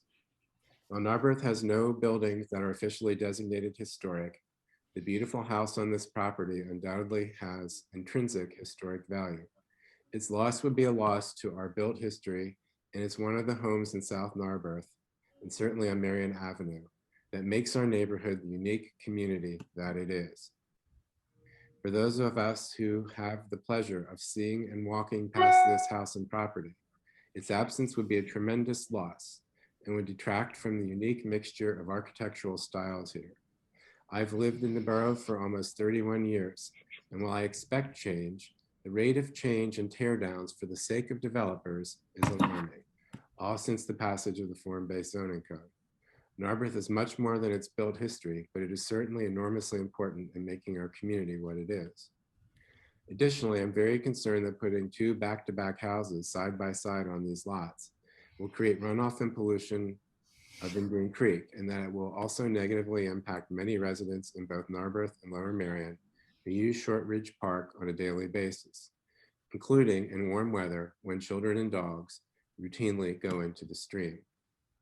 Finally, there are parking issues, especially on this particular block of Marion, which already has issues with parking density. Considering the above, I urge you to recommend to Borough Council that the original house on this property remain. So thank you for submitting that note. Okay, is there anyone else in the public who would like to make a comment? Otherwise, I will steer it back to the Planning Commission. Okay. I think one other comment too, is heard everything, and thanks everyone for sharing your thoughts. And we've always been inviting for our neighbors to have conversations. We've had big parties here. Is that we also, there is precedence around this, the face of this street changing. For example, 125 Marion is a beautiful house, but it's not keeping with the historic view of the house. It's very modern looking. And so I just wanted to share that the intention was not to shift the way the street looks in such a significant way as was done. And again, I don't have any negativism towards that house or that family that put that house in. It's beautiful unto its own. But our intention had been to really keep with the look, the facade, and keep the, kind of the mood's the wrong term, but keep the general feel, of the space. So I really appreciate everyone's input today. I did just get a note from another member of the public, Adam Kazin. I hope I said Adam that. Kazin. I'm at 156 Marion Avenue, just up the block from Summer, and 146 Marion Avenue. I just want to say that this process is cumbersome, somewhat difficult, has a lot of professionals that need to chime in on this. And with COVID and with Zoom, things take a while, and it's a cumbersome process. I think we should all acknowledge that this is not something that's easily done or easily accomplishable. And the desire to make this rapid makes it even more cumbersome and problematic. So it takes a while. That's what I wanted to say. Thank you. Okay, thank you. Thanks very much. I will say though, despite that, the borough does the time frame for the review of applications. Dr. Knight is mandated by state law. It's reinforced by borough code.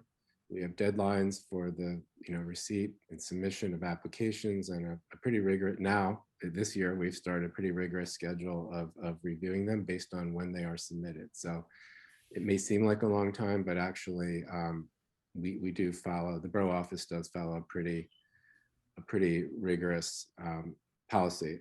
I'm happy to say, because it drove me nuts before when things are a little more haphazard. So it does take time, but there are constraints on that through the state and borough law. We do try to process things according to the laws and policies that exist. So I guess I would like to make sure to, not all the planning commissioners have spoken this evening. I'm curious if anyone has any thoughts you would like to add before we kind of move to a resolution of this item tonight.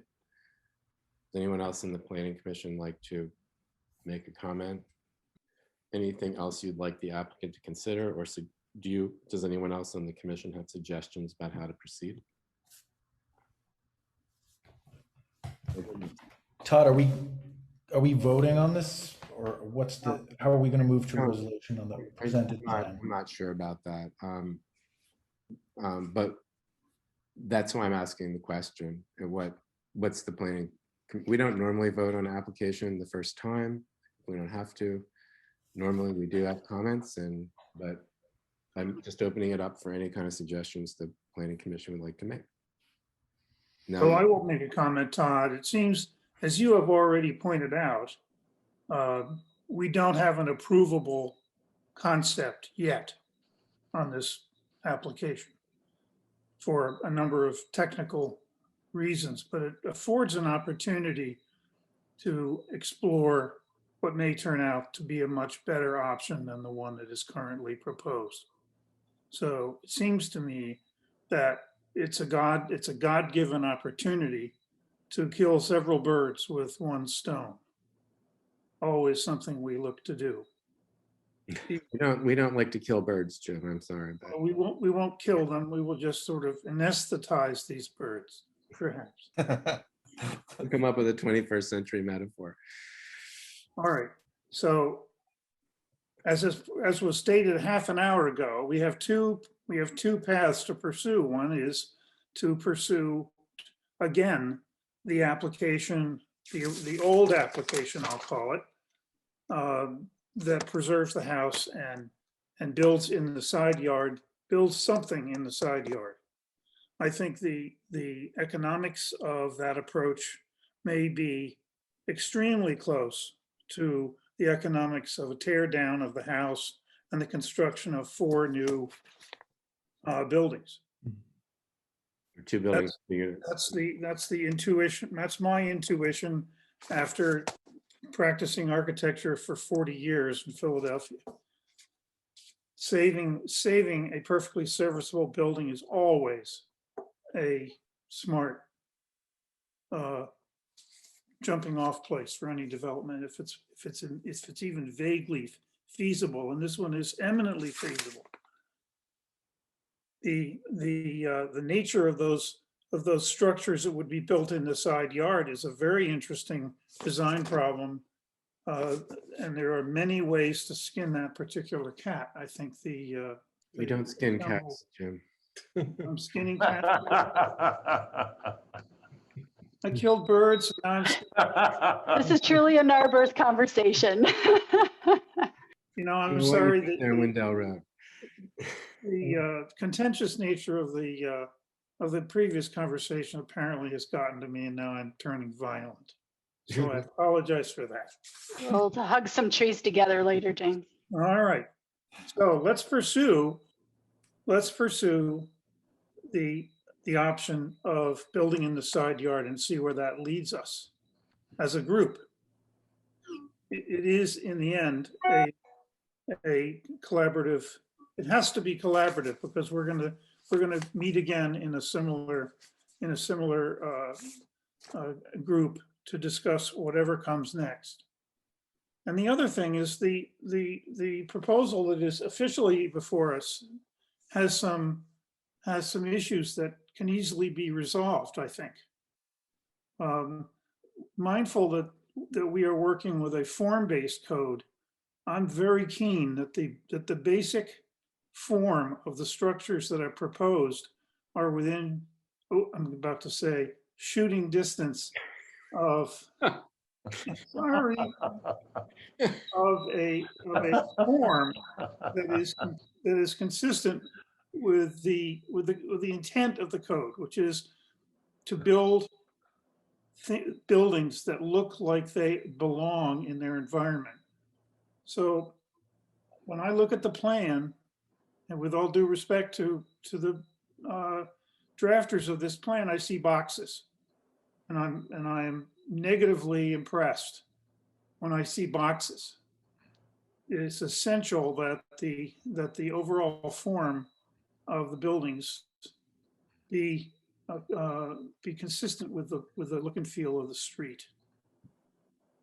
I would have a very hard time saying yes to a plan that had boxes on it. Perfectly honest. Understand what you're proposing to build before you resubmit this plan, I request, fervently request. Thank you. Thank you. Any other planning commissioners? Yeah, I'd just like to end up elaborating on some of the comments that Dr. Knight said about the collaborative process, and I'll do it without harming any small animals. There are a number of us on the Planning Commission who I think have prided ourselves over the years in participating in a very collaborative process that I think ended up with demonstrably better projects. The ones that come to mind are the Methodist Church and Old St. Margaret's School and the new houses that were built at the top of Norbert Park.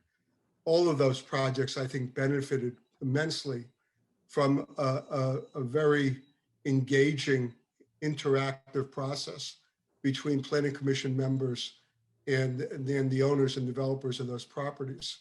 And I, for one, since I was in that initial meeting, just want to, emphatically say to the project team that I'm more than willing to participate in meetings going forward to see what we can do to make this truly a win-win for everybody.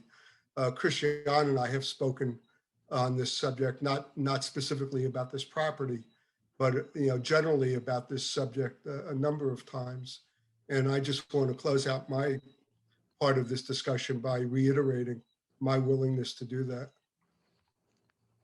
Thank you. And thank you for saying that. I will add to your honor roll, the townhouses up on Haverford Avenue, up near Montgomery Avenue, were proposed very differently. The commercial development that was proposed up at where Albrecht's is, there's a lot of back and forth on that. In fact, we actually helped that project, as you'll remember, Mr. Fromhold, we helped that project navigate some very thorny zoning issues that needed to be addressed. So those are all examples of how we work very hard to bring these projects in a way that satisfies everyone. Are there any other planning commissioners who'd like to make any comments? Yes, can I make a comment? Sorry, I'm getting a weird echo, but I'll try to talk over it. I guess I'm most interested in hearing about the original plan, about building in the side yard and saving the existing house. I don't see any reason, just looking at these numbers, why there can't be a two-family, multifamily house on that side yard. It seems like I can't think of any reason offhand why that would substantially violate the zoning code. So I feel like that ought to be pursued.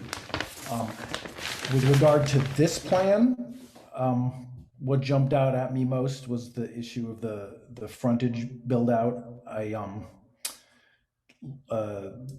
just consulting about the maximum allowed frontage build out on these streets. It seemed like the width of these houses, these twin houses, would not support anything higher than 10 or 11 feet. So I can't imagine how that frontage build out is going to fall within the maximum allowable frontage without being shown otherwise. So for me to vote on this, if that's what we're doing tonight, I would really need to see that is being met.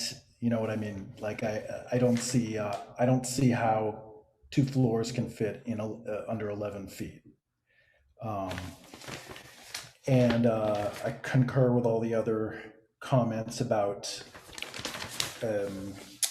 the how twins should be largely similar, if not identical. So unless we're not voting on this, I'm not sure if we're voting on this plan. I'm going to need to see more than this, I think. But I'd like to encourage us to go back to the first plan and hear more about it. Okay. Thank you. Anyone else? Heidi, Adam?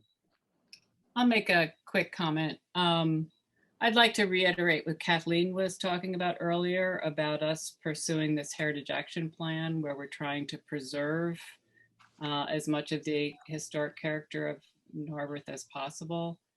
And I really appreciate the applicant's desire to really, or interest in keeping the house.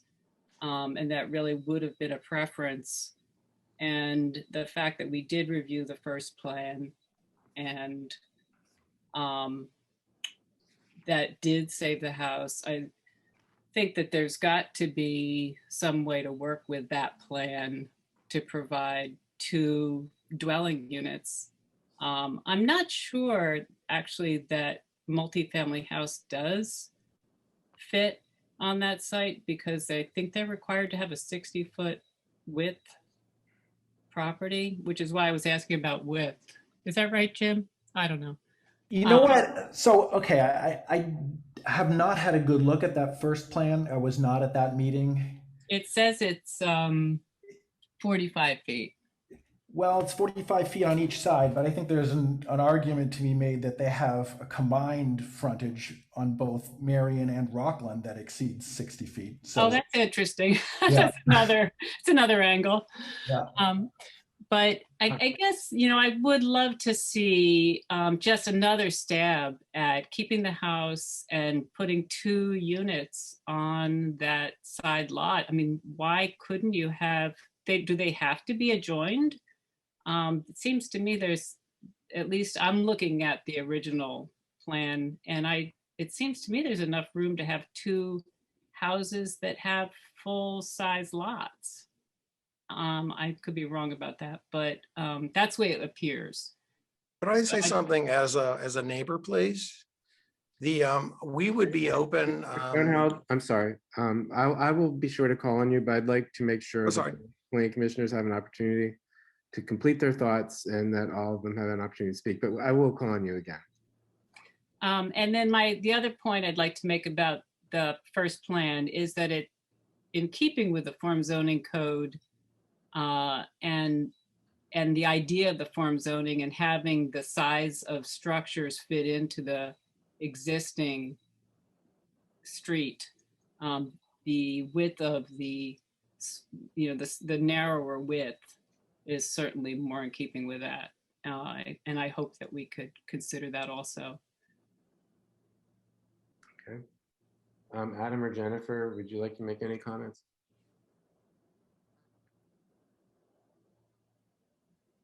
I know it's your first meeting, but feel free to jump in. Well, I support the applicant's call for a collaborative approach. So I certainly hope that that the process can lead to an outcome that the applicant is pleased with, and that also that the community is supportive. And so, I mean, I personally, for example, I think we heard from one of the neighbors on the block that, you know, side yards have been developed, and that's, you know, the history of the town. But when I looked at the original submission for tonight, you know, I kept thinking, because I live in a twin, that the facade is so much wider than any other twin I could think of in the entire town.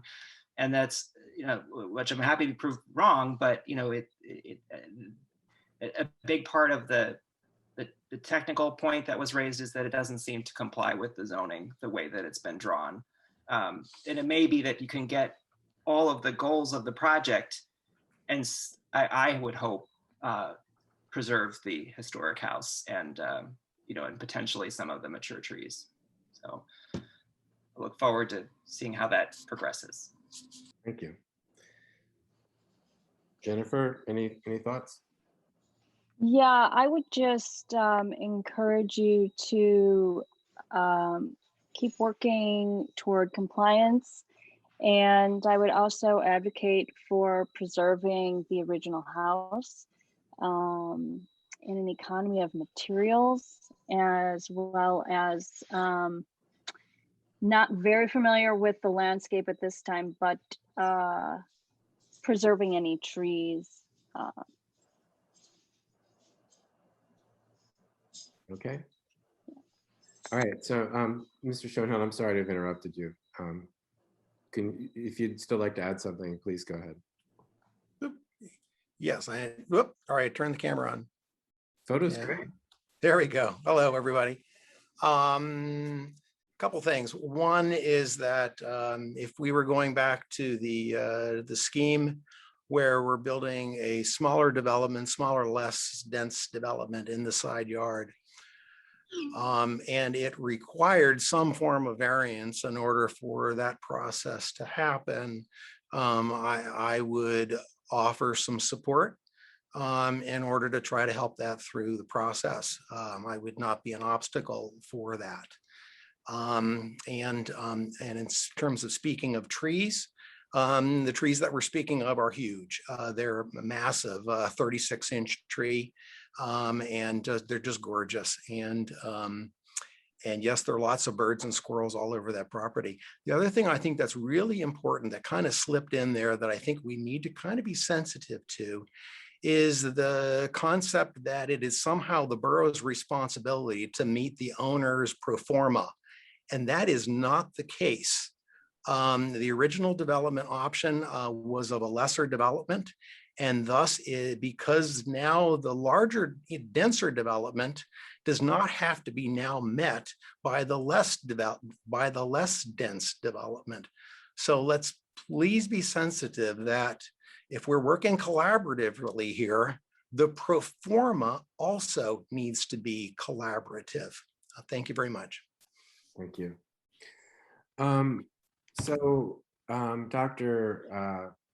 Dr. Knight and is it Dr. Havlick or? It is Dr. Havlick. Thank you. I apologize. That's no problem. You got it. Yeah, and I asked you to call me Summer, so. And you can call me Joe. How about neighbor Summer? Yeah, how about neighbor Summer, right? I hope you're hearing that that the members of the Planning Commission collectively and individually are willing to help along to find some solutions to how this lot might be used to everyone's benefit. So I guess the question is I don't feel we don't normally vote on an application the first time around if we don't need to. Normally there's a conversation like this, there's work to be done, and then if possible there's a revision brought back to the Planning Commission at the earliest possible meeting, which would be next month. We like to work that way. The Borough Council likes us to work that way. And like Mr. Brower said, it has proven to provide strong results. So we're hopeful that you're willing to do that over the next month or so. We certainly are, to help explore different options, find out what the obstacles are, see if there's ways of addressing them. I think we have a good track record in doing that. And we would all look forward to doing that with you and your team over the next few weeks. And we've worked with Chris and Fred for many projects over many years, and have an easy relationship in those kinds of conversations. So we'd be pleased to do that. We don't need to formally do anything tonight, really, except to say that we'd love to be in touch to explore both of these options. Mr. Bresci, if I could jump in, and of course, Joe or Summer can supplement anything I say, but based on the discussion that we've had among everyone who has spoken tonight, I think it makes sense, consistent with what we have said, that this be tabled, that you not act on it tonight, that we take the time in the coming weeks to see whether we can't come to a consensus plan, make every effort in that regard. We want to fully understand all your comments about the plan we've submitted. We want to fully explore the alternative ideas that have been put forth tonight. And there have been a couple of different ideas. I think what's consistent in all of them is that the existing home be preserved, and that's something that we can take a very hard look at, and will. What would be helpful, I think, consistent with the offers that we've had from different members of the Planning Commission, is perhaps to get back to you, Mr. Bresci, and see whether we can establish a framework for conducting that discussion as to who would participate in that, how we would go about it. And the idea is that we would do it expeditiously, but not in a rushed manner, in a thoughtful, careful manner. And I think that's what you would like us to do, and that's what we should do. Be pleased to do that. Be pleased to do that. So there may be an extension of time that we would give it to the end of next month. We'll see how that works. Yeah. If we can resolve this within that time frame, that would certainly be ideal, and we'll see how our discussions go. Mr. Fromhold, according to the schedule the borough gave me, Michelle Carroll gave me, we can consider this as an action item at our next meeting without running afoul of the statutory time requirement. So I don't see a need to discuss a extension right now until we see what we get into. We can certainly put this on our agenda for next month. So let's just see where the conversation goes at this point. I think that's a good idea, and I believe that we will approach this in good faith, as we trust you will. Sure, and we'll share our notes about that analysis too. They really did just come together since Friday. So, okay. All right. Well, with that, then we don't need to take any action. We don't need to vote because we could, according to our schedule, we don't have to act until next month. So I think we'll just let it sit there, and we'll look forward to hearing from Mr. Young, I guess that will be. Yeah, we will get back to you promptly. Okay. And you would be the point person who we should contact, I presume. At the outset, and then we'll figure out how to go from there. Great, good. Okay, thanks. Thank you all. Thank you very much. Thank you very much, everyone. Right. Take care. Thank you, Todd, and the commission. Oh, welcome. Thank you. Okay, so we will move on to our next agenda item. As suggested, I'd like to move on to new business, which is a brief discussion of the subdivision and land development ordinance and the idea of including open space requirements, either dedication or in lieu fees for open space. I'd like to begin, if possible. Chloe, could you give us just the briefest of updates, particularly for our new planning commissioners and anyone who's public members who remain in the audience, of the status of the subdivision and land development code update? Yes, I'm happy to do that. Although you may want to also ask your borough engineer to chime in, since he's been actually attending those meetings. But Eric, you popped right up, and we'll let you go. Well, I'll just say that, as you know, Todd, so the planner from our office that had been working with Narberth for many years left to take another job, and we are sharing the work right now between 3 planners from our office. And so a colleague of ours is continuing the work on the subdivision and land development ordinance with your borough engineer and borough staff members and other consultants. They meet monthly, and the work is proceeding. And it's common to have a provision like this, well, that we haven't really discussed what this is, but the recreation land dedication thing is common in subdivision and land development ordinances, certainly something that can be discussed with this group as well as with the Saldo group that's been meeting monthly. But if you want an update on what they've been talking about, I'd suggest letting Eric chime in here. Eric, can you give us a short update? Yeah, so I kind of I think where we are. So it's right. Our previous going through, Maggie had been shouldering a large portion of the rewrite, and when she left, we had kind of just gotten to the point where she was working through all different sections. I had gone through the whole existing ordinance and the model ordinance, and I provided a whole host of feedback, my thoughts on what was working with our current code, what was not working, and what would be good in the model. And then now currently working with Aaron of the Planning Commission, who we spoke last month, was compiling all the different sections in that final document, and that we're going to be following up next week is our next meeting to continue where he stood with compiling the final document. Now, I would say that actually your topic for tonight, I think, is a good one, because it's actually a section of the ordinance that we were discussing a little bit last month, because we were struggling with the idea of open space in the borough and how it fits and what the borough would like to see. So, if you guys have any feedback on that, that would be pretty beneficial. Okay. Well, thank you for that update. At this point, I'd like to welcome Councilmember Bush, who's been patiently watching the first agenda item and has been leading a conversation about this topic with his colleagues on Borough Council. So welcome, Mr. Bush. So many people on the screen. I'm here. Thanks, Todd. There you are. Hi. Good evening. Yeah, so this came about from a discussion I had with the borough solicitor, who has worked to draft similar legislation in other townships. So, in our work in the past on the borough's open space plan 15 years ago, and in the comprehensive plan, we've kind of documented that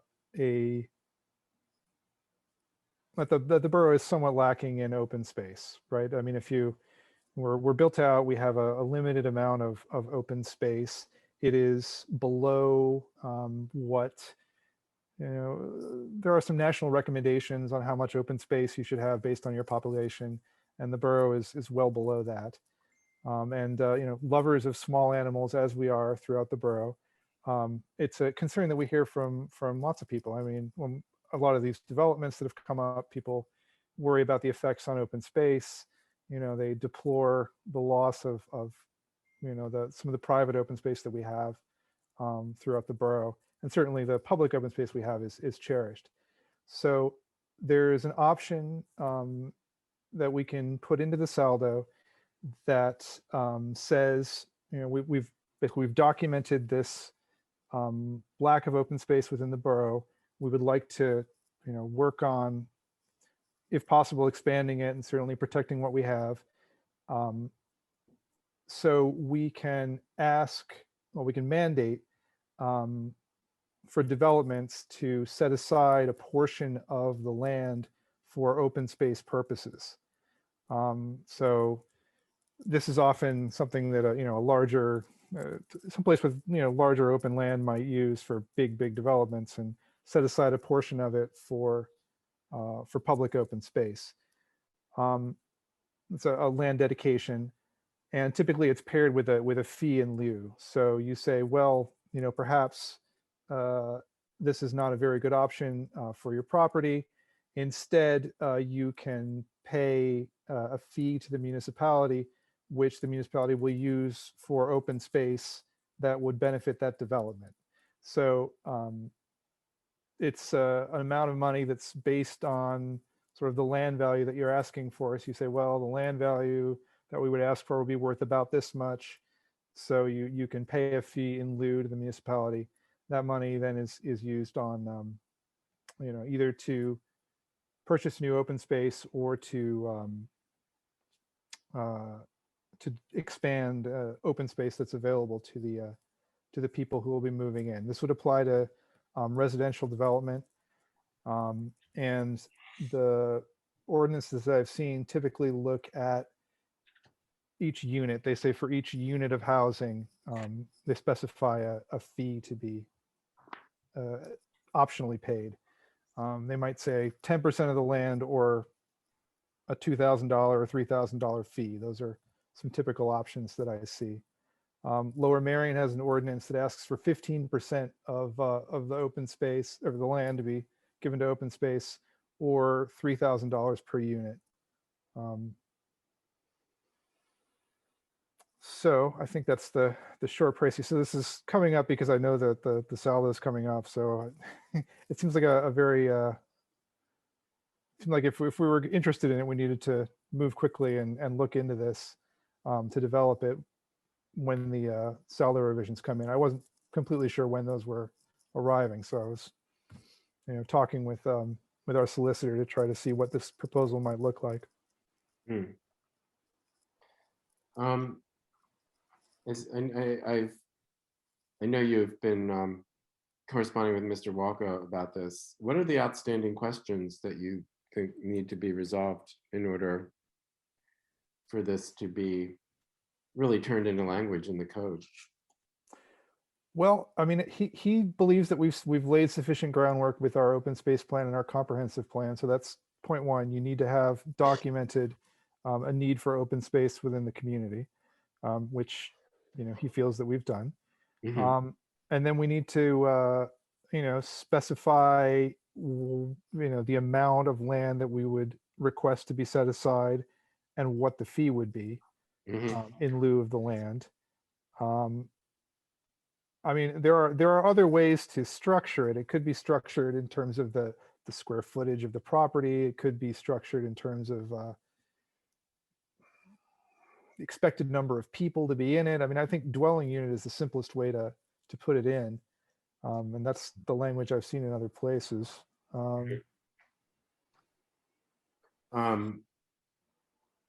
The MCPC sent us a little guidance on this. It's not legal guidance. It's just sort of a planning interpretation. One of the questions that this guidance addresses is whether a dedication can be required on non-residentially zoned areas. The answer is it's not clear. Is your thought that we include non-residentially zoned areas?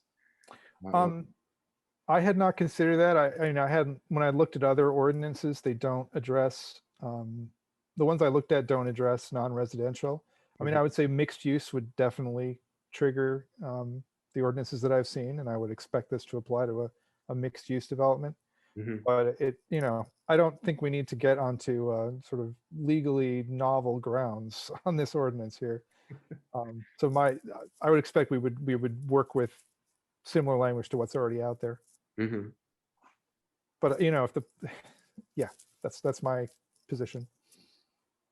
But I'll open up for questions from other planning commissioners.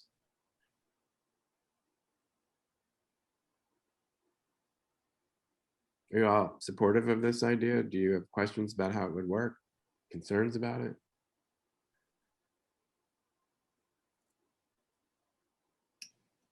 When I have a question, when you say open space, what does that actually mean? Is that public? I mean, is that like if a development is going to occur, and I guess it would have to be sizable enough to make any open space allotment viable. I mean, is it for actual public to use without? Yeah, so we would specify a percentage of the development that would be dedicated to public use. And they would have the option to choose that, or we could provide other options, which would include a fee to be paid. I mean, typically, in a lot of cases, I would expect this to turn into a fee to be paid by the developer. I think that's what tends to happen with this ordinance. But they would have the option of either making a proportion available to the public. I mean, you'd have to be able to walk in and use it. And, it would have to be a public amenity of some kind. So for instance, some of the pictures on 3 Elmwood, for instance, that we saw featured some public amenities that would probably qualify under this ordinance. Okay. Can I chime in on that also to Heidi's question? The way the state enabling legislation is written, it references park and recreation land rather than open space. It doesn't Sorry. actually. No, I mean it's not necessarily incorrect to use the term open space, but just to clarify, like the idea behind the state enabling legislation is for parks and recreation purposes, not entirely. You know, there's overlap with open space too, but it's not necessarily just preserved area that won't have development in the future. So I think you would, ideally ensure that there's some kind of park or recreation access to the land that the money gets used for, if it's for a fee or for the land that gets reserved. Mhm. And does park and recreation imply open to the public? I was just double checking that because I think that's an excellent question. There's often the alternatives offered include a provision to provide some kind of private recreation land in a larger development, which for the most part doesn't apply in Narberth, although maybe in 3 Elmwood they could argue that it could. And if they set out a little area and said, well, this is a park for the people that live here only, and that's how we're complying with your ordinance, Right. that could, depending on how the ordinance is written, that might satisfy it. And but you don't have to offer that option. Oh, really? If you can require that some land from the property be dedicated to parks and recreation, and then you can offer a fee option, a hold it in private ownership common for the land there, or other options that the developer can choose if mutually agreed upon by the borough and the developer. Mm-hmm. Other questions? Can I get a sense, are people in the planning commission generally supportive or not supportive of pursuing this idea? Well, I would like to see some illustrations of what this means in concrete terms. I can't picture how this plays out in the real world. So it's pretty common. I've worked with a number of municipalities that do have this requirement, and I think Mike does also. And as your borough councilor mentioned, it's most common that the developer will just choose the fee in lieu option and say, yeah, forget about this providing land or whatever. We'll just pay this fee. And it's often either a fee per dwelling unit. Sometimes it's prorated on the size of the dwelling unit. So if it's studio apartment, the fee is smaller than a 4-bedroom single family dwelling. That's up to you to how, depending on, you don't have to write the ordinance that way, but you can. So it's a source of revenue for the municipality. Yep, and there's some requirements. It has actually nothing to do with open space. The money has to go to, well, parks and recreation or open space. The money, it goes into a dedicated fund, basically, and it has to be used toward a facility that can be reached by the people in the complex. Okay, so it could be for an amenity in an existing open space. Correct. It could be for a new sandbox or. Right, Jim, I can kind of give you an idea of like how this plays out, in a lot of places and what you may want to consider. So I work in most places where I do work have this open space or fee in lieu provision. And a lot of those places are municipalities where we're talking larger pieces of land being developed, be that a new residential development or be that a new commercial, development, where there is land that could be used and turned into an effective actual like recreational space, like an actual small park, where you or you pay the fee in lieu, and that money generally goes into the park and rec fund of the municipality. They use that for their existing parks, for upgrading playgrounds, new facilities, for residents on property they own. in the what you want to pay particular attention to, I think, in Narberth is most of your properties are much smaller properties, that are going to be coming up for development, be that a residential or be that like a big development in Narberth is still, a 15,000, 20,000 square foot lot. It's the Albrechts being probably one of the largest lots that there was in the whole borough.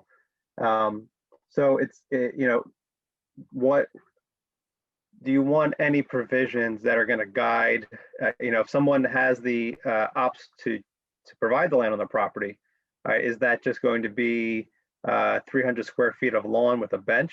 Would that, if there's not specific guidance, that might qualify and they might be able to comply.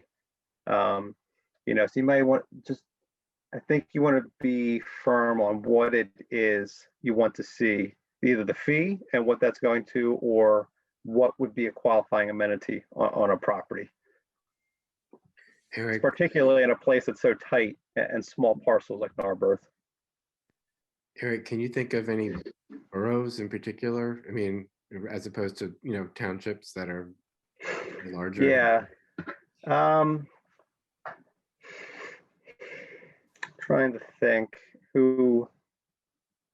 Hatboro has a fee in lieu provision. Okay. They're one of the communities that I work with. I don't know if Mike, you can think of other boroughs that have this, but you cannot compel them to put any amenities at all on a site. So you could ask them to put a bench, but if they say no, it's just land dedication. That's the way this state enabling legislation is written. So, and the way it's written, and I don't know that the communities that I work with actually do this, but it says, if a fee is authorized and is received for development, that it has to be put in a special fund. I think that everybody does that, but then says, and it must clearly identify the specific recreation facilities for which the fee was received. So that's why you have to have a recreation plan in place in order to enact this. It's because if development comes in, you say, well, you have to pay this fee. You have to say, okay, well, we have this plan. We know we want to do this, this, this in terms of parks and recreation. And so we're going to use this fee towards this, and we'll put this in this interest-bearing account until we have enough to enact this aspect of our plan. So it has to be directly tied to some specific planning effort that's needed. So as far as borough, Swarthmore Borough does have an open space or fee in lieu requirement. That's different county, but same planning code, same state code. So, Chloe, that would be council's discretion then as to what project those funds would be reserved for? It's not spelled out in the ordinance how that decision, in the enabling legislation, how that decision is made, but you could, specify in the ordinance. I'm sure it would be count because they're really the only authorized decision-making body in state enabling legislation anyway. As opposed to, for example, the applicant saying, I want my money to go to. And the only restriction, and Mr. Bush mentioned this, is that it has to be, how's it worded, like accessible to that location. You can't put it really far away. And now the enabling legislation doesn't say what really far away means or what you just have to be able to make a good case that whatever you want to use the fee for is going to directly benefit the residents of those properties. So actually, I just found a good one. I work almost in Conshohocken as well. They have an open space area and community assets, and this Conshohocken is probably a little closer correspondence. They're a small borough, smaller lots, but their open space section actually reads, all land development shall include open space and outdoor recreational areas for site employees and visitors, such as landscape walkways and pathways, landscape plazas, public gardens, public access to natural features.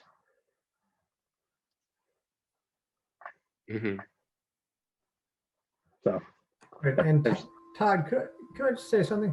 One thing we've interpreted at the County Planning Commission over the years is that this means recreation plan. So it sounds like your solicitor is not interpreting it that way. Or is not interpreting. I would defer to the solicitor.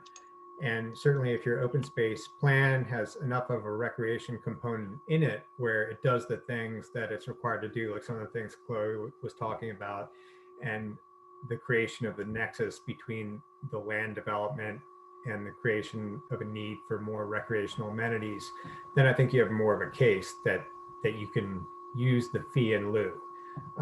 But because it said that you need a recreation plan to make use of the fee in lieu of open space mechanism, Lansdale, for example, did not choose to utilize that fee in lieu of open space because they don't have a recreation plan. They do have an open space plan, like you do. So I guess it really all comes down to what the solicitor is comfortable with. We do, I think that the guidance I was referring to that your colleague sent also says a chapter in the comprehensive plan, alternatively. And I can't remember how we characterized that chapter. So okay. Yeah. Yeah, and my Zoom froze up for a couple of minutes there, so I may have missed some of that conversation. Yeah. I apologize. But I think you're right. And I've read some of the things Mr. Bush and Mr. Walko, our solicitor, have been saying. And I think our solicitor is comfortable that there's a basis for doing this. I can't comment beyond that as to whether it is or isn't, but he feels I'll bring it up with him again because Yeah. it's worth looking at. Yeah. And we do have also the our capital plan has a recreation aspect to it when we have a separate parks and recreation portion of the capital plan. So Any other planning commission questions? I don't know if this is an issue or not, but the category of the term open space, open is, I recognize that sounds like it's already in use by other townships, but I just wonder if we're not really talking about something more like a green space, which would more identify the value or the spirit of the ordinance itself to be something that is outdoors, that is involved in landscape or park recreation. And I'm just curious because it might better tie into a bigger picture of what it is to benefit, or what it is, just the general category. yeah, so I think I was slightly inaccurate to refer to it as an open space dedication. The dedication itself is intended for parks and recreation, as Chloe pointed out. I mean, we have an open space plan, which is what I started with. So I've used several terms. I think parks and recreation is the most accurate for what this legislation is intended to support. And Jen, I think you can in the zoning ordinance, and I think your ordinance does, I'm sure your ordinance does require a certain percentage of open space on a lot. Like just, you can't build to all the corners of the lot. So within the lot, that's separate from what we're discussing here. So that is something that's part of the ordinance and can be good. But this dedication of parks and recreation land is kind of a specific separate state. from impervious Correct. coverage Right. issues. Yeah, that's a separate issue. Go ahead, Jim. Sorry, I'm still getting this bizarre echo. You can't hear that, can you? Oh yeah. You can? Can you hear the echo? Yes. All right, go ahead, because it's getting late. So I'd be interested in what kind of features this has produced in other municipalities. Like, is there a pocket park that was created or something like that, or if there's something tangible I could even drive out to look at, that'd be kind of cool to see what actual effects this has had. If you know of any in another municipality that has adopted something like this. I don't offhand. I don't know, Chloe, do you know? Well, I'm honestly, the projects that I've worked through with that have this, they've just dedicated money actually, that's not true. There was a recent one in Hatboro, a large land development, which it's a fairly built out borough, but it was a YMCA site that closed. So it was a large parcel of land and they were putting in 52 age restricted units.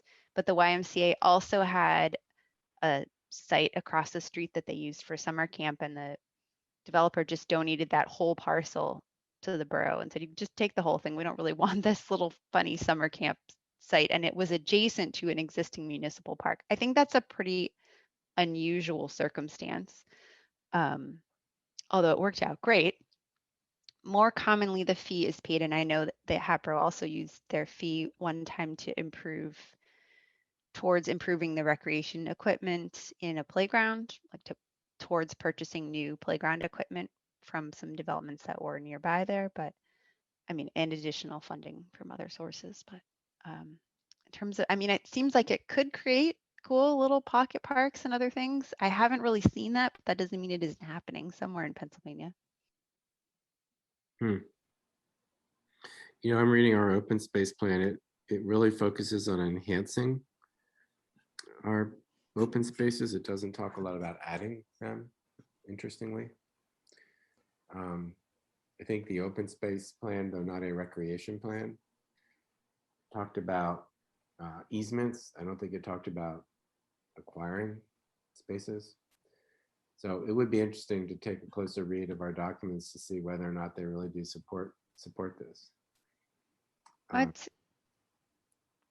would suggest as an example, like the development that we just discussed earlier this evening, if there was a proposal that said they had to either dedicate a portion of that lot to be recreation land or parkland, or pay a fee in lieu, and they'd say, okay, the borough right now has to designate in a fund what this fee is for. What would you do with that? You know, do you have a clear plan that you'd be able to identify, okay, we're going to use this for either acquisition of land for parks and recreation or recreation amenities in an existing park?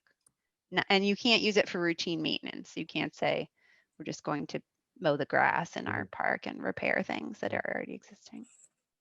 So, Fred, would a good outcome of this conversation be for us to ask the MCPC to put this into the hopper for their revisions to the, and Eric, I'm sorry, for the revisions to the Saldo that they bring forward to us and to council? Would that be what you'd be looking for?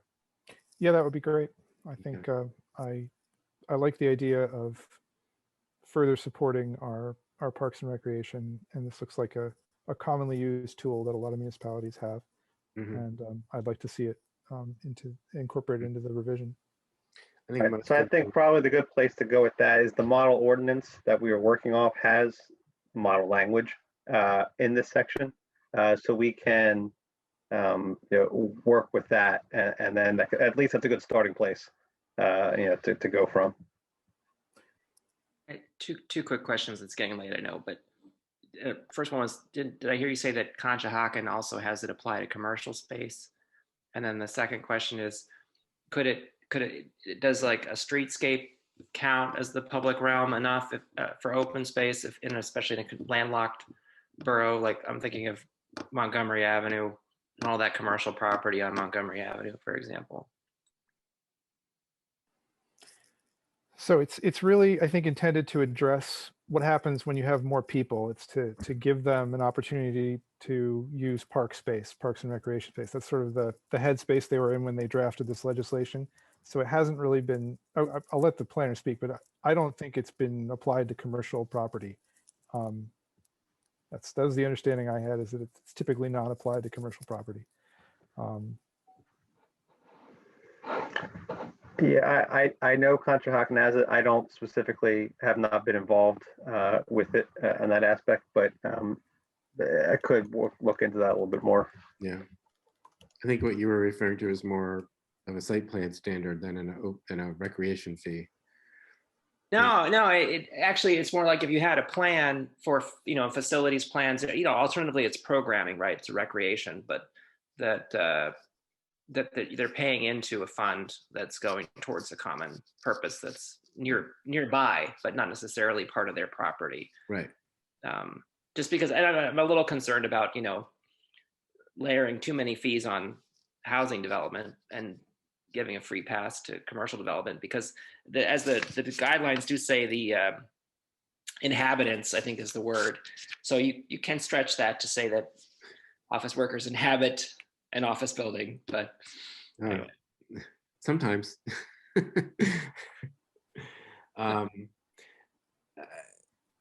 So what I'm hearing is planning commissioners are interested in knowing how this works in the real world. They're kind of interested in what this particularly means for a place like Narberth, which I think we feel is sort of on one end of the spectrum when it comes to open space and recreation issues. And at least one person speaking up to think about whether or not there's something that can apply to commercial development as well, though I think, Adam, most of the development we're seeing right now is mixed use. And we're not really seeing any straight commercial development. And I doubt in this market we'll see it soon. But nevertheless, it's a point taken. So is there a consensus, or is there any real concern about asking MCPC to make sure this topic is addressed when they bring forward the Saldo ordinance? Anyone object to us asking that? I don't know that we need to take a vote. I think they'll probably do it anyway now that we've talked about it, but I think I'd like to offer support to Councilmember Bush for his, bringing this to us in his efforts. So is there anyone who... Todd, I would suggest we put it in the bucket. Yeah. And pass the bucket along to the council. But it's not a bad idea. So I can certainly cast a vote in favor of it not being a bad idea. Its practical application is a little murky to me, but let's not kill it tonight. Let's let it go forward. Okay. Was my suggestion. Anyone feel? I mean, like I said, I'm sure MCPC is going to look at this anyway, now that it's been raised. So, so maybe we can just leave it at that then. So I think, Fred, with that guidance, I think we're going to encourage MCPC to include this and bring it back when they come up with an ordinance for us. But I think, while Eric, you referred to a template, I think we do need to look really carefully at the specific circumstances in Narberth.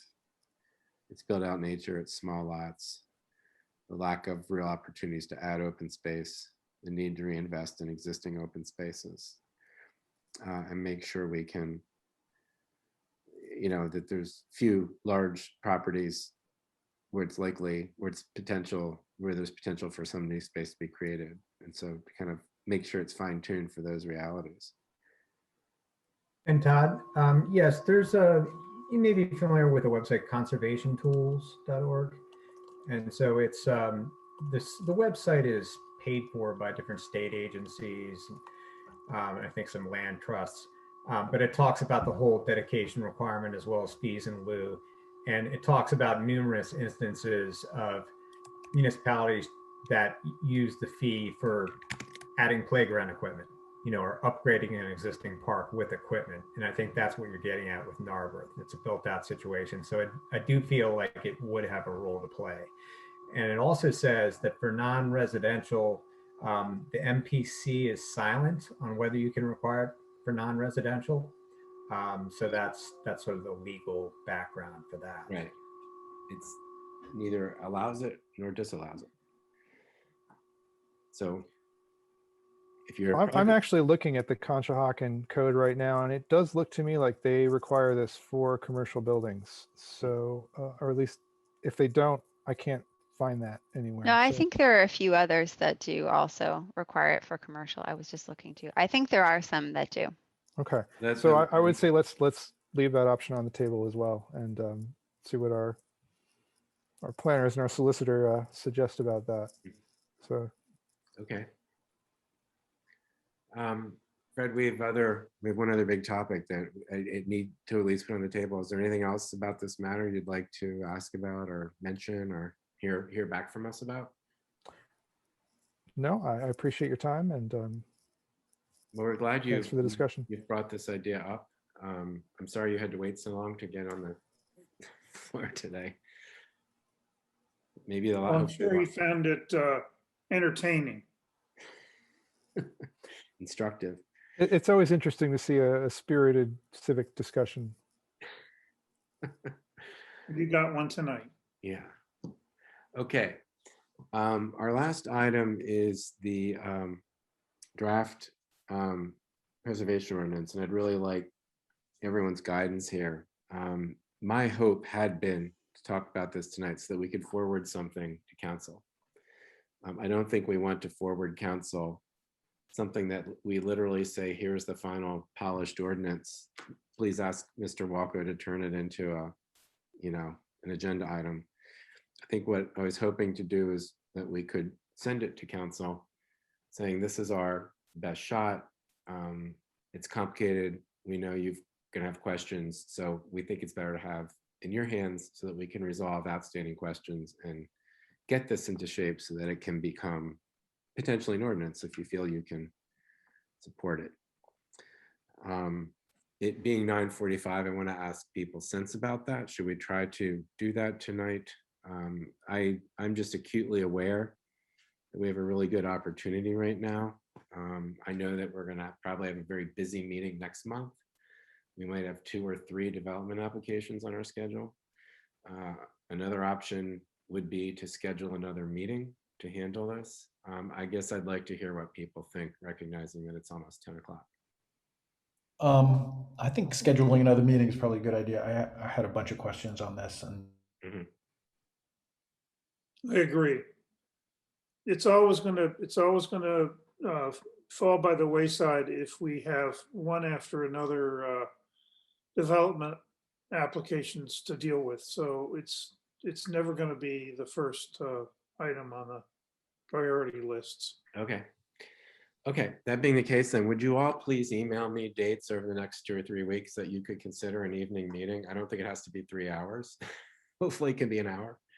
And I will take the responsibility of communicating with the borough office to make sure this can be advertised properly. So that way we can just move along and get this off our plate before we might literally have 3 applications next month to review. So, wow. And so what I'd actually ask, I don't know if it makes a legal difference or not, but can we, I don't think we would, maybe not adjourn, but what do you do? If you're not adjourning, but you want to continue your meeting later? What do you call that? You know how like the Senate doesn't actually adjourn so the president can't make appointments? Continue. Zoning hearing board. Continue. You're going to continue. Continue.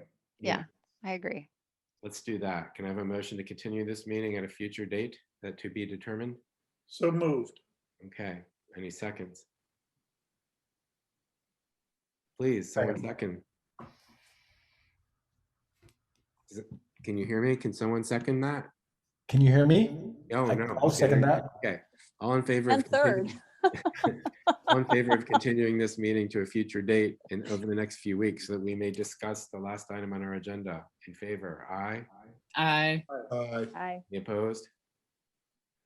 Okay, I apologize to the members of the public that we did not get to this. I hope you will understand and that you appreciate the effort that went into the items we did discuss. And with that, I will thank everyone for your hard work and efforts tonight, and be in touch about when we'll meet again. Please do email me dates that you'd be available for a brief meeting to finish off this agenda. Okay? I know you don't want to go. Can I just ask a How about a filibuster? Can we have a filibuster? Yeah, I was going to start. What's your question? No, I was just going to ask if, since I understand the continuance, but I just wonder if we could just spend 5 minutes, if Chloe could just briefly describe what we hope to accomplish at the next meeting. So, I mean, we all spent some time filling out the forms, and we got some information back from Chloe, and I just sort of like a summary outline of what we hope to accomplish so that we really can have a productive interim meeting. If that's okay with you, Todd, I'll Go ahead, please. keep it to less than 5 minutes. Please. Okay. Yes, so this is a revised draft of the ordinance based on input from the 5 planning commission members who have been continuing on the commission. There are now 14 items identified as requiring a certificate of appropriateness. I'm hoping we can finalize. Is that our final list? A few of them would be the possibility of discussing whether a certificate of appropriateness would be required only for, say, removing or enclosing a porch, but not adding a porch or stoop, for example. There's a few other examples in there, so we can discuss that. I have some information for you about which of these. It's 12 of the 14 require a building permit, 2 do not, and I have also numbers from your code enforcement code official. He has many titles actually, about approximately how many of these he thinks come in per year of the ones that require building permits. We need to discuss the whole idea of an advisory process, which wasn't in the previous draft at all. I've written something up, looking for your feedback. Is this the kind of thing you're looking for? Does this seem workable, make sense? And then, general comments in the ordinance. Are we close?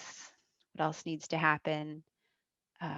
And a little bit about next steps. We had talked about whether or not we needed to discuss reviewing anything at all for non-contributing buildings. So within a district, everything is either contributing or non-contributing. The non-contributing buildings never have as intensive of a review, but sometimes something is required. I think that the consensus of the group was leaning towards just let the form-based code handle any changes to non-contributing buildings, and that this is particularly for buildings that are contributing to the historic district. But we need to sort of finalize, is that our final decision? And we're leaving it there. And then a couple other things we might discuss. After I sent this to you, I had a question for Corey, which I put in as a note, and he responded saying that was a mistake. It should be there. So I want to fix one thing and send it to you again. It's this issue on page 8 of the Word document about a district revision requires notification of property owners, but he didn't have that in the initial district designation. And he said that's an error. It should be there. So I will make that one small change and send it back to you before we discuss it again. Overall, if you spent time reading it, you don't need to read every word again. That's the summary of the change I'll make before sending it again. I did flag that, Chloe, so you answered that question. Could you Yeah. also just double check to make sure any definition in what you wrote is consistent with the definitions, if there's a parallel definition in our code?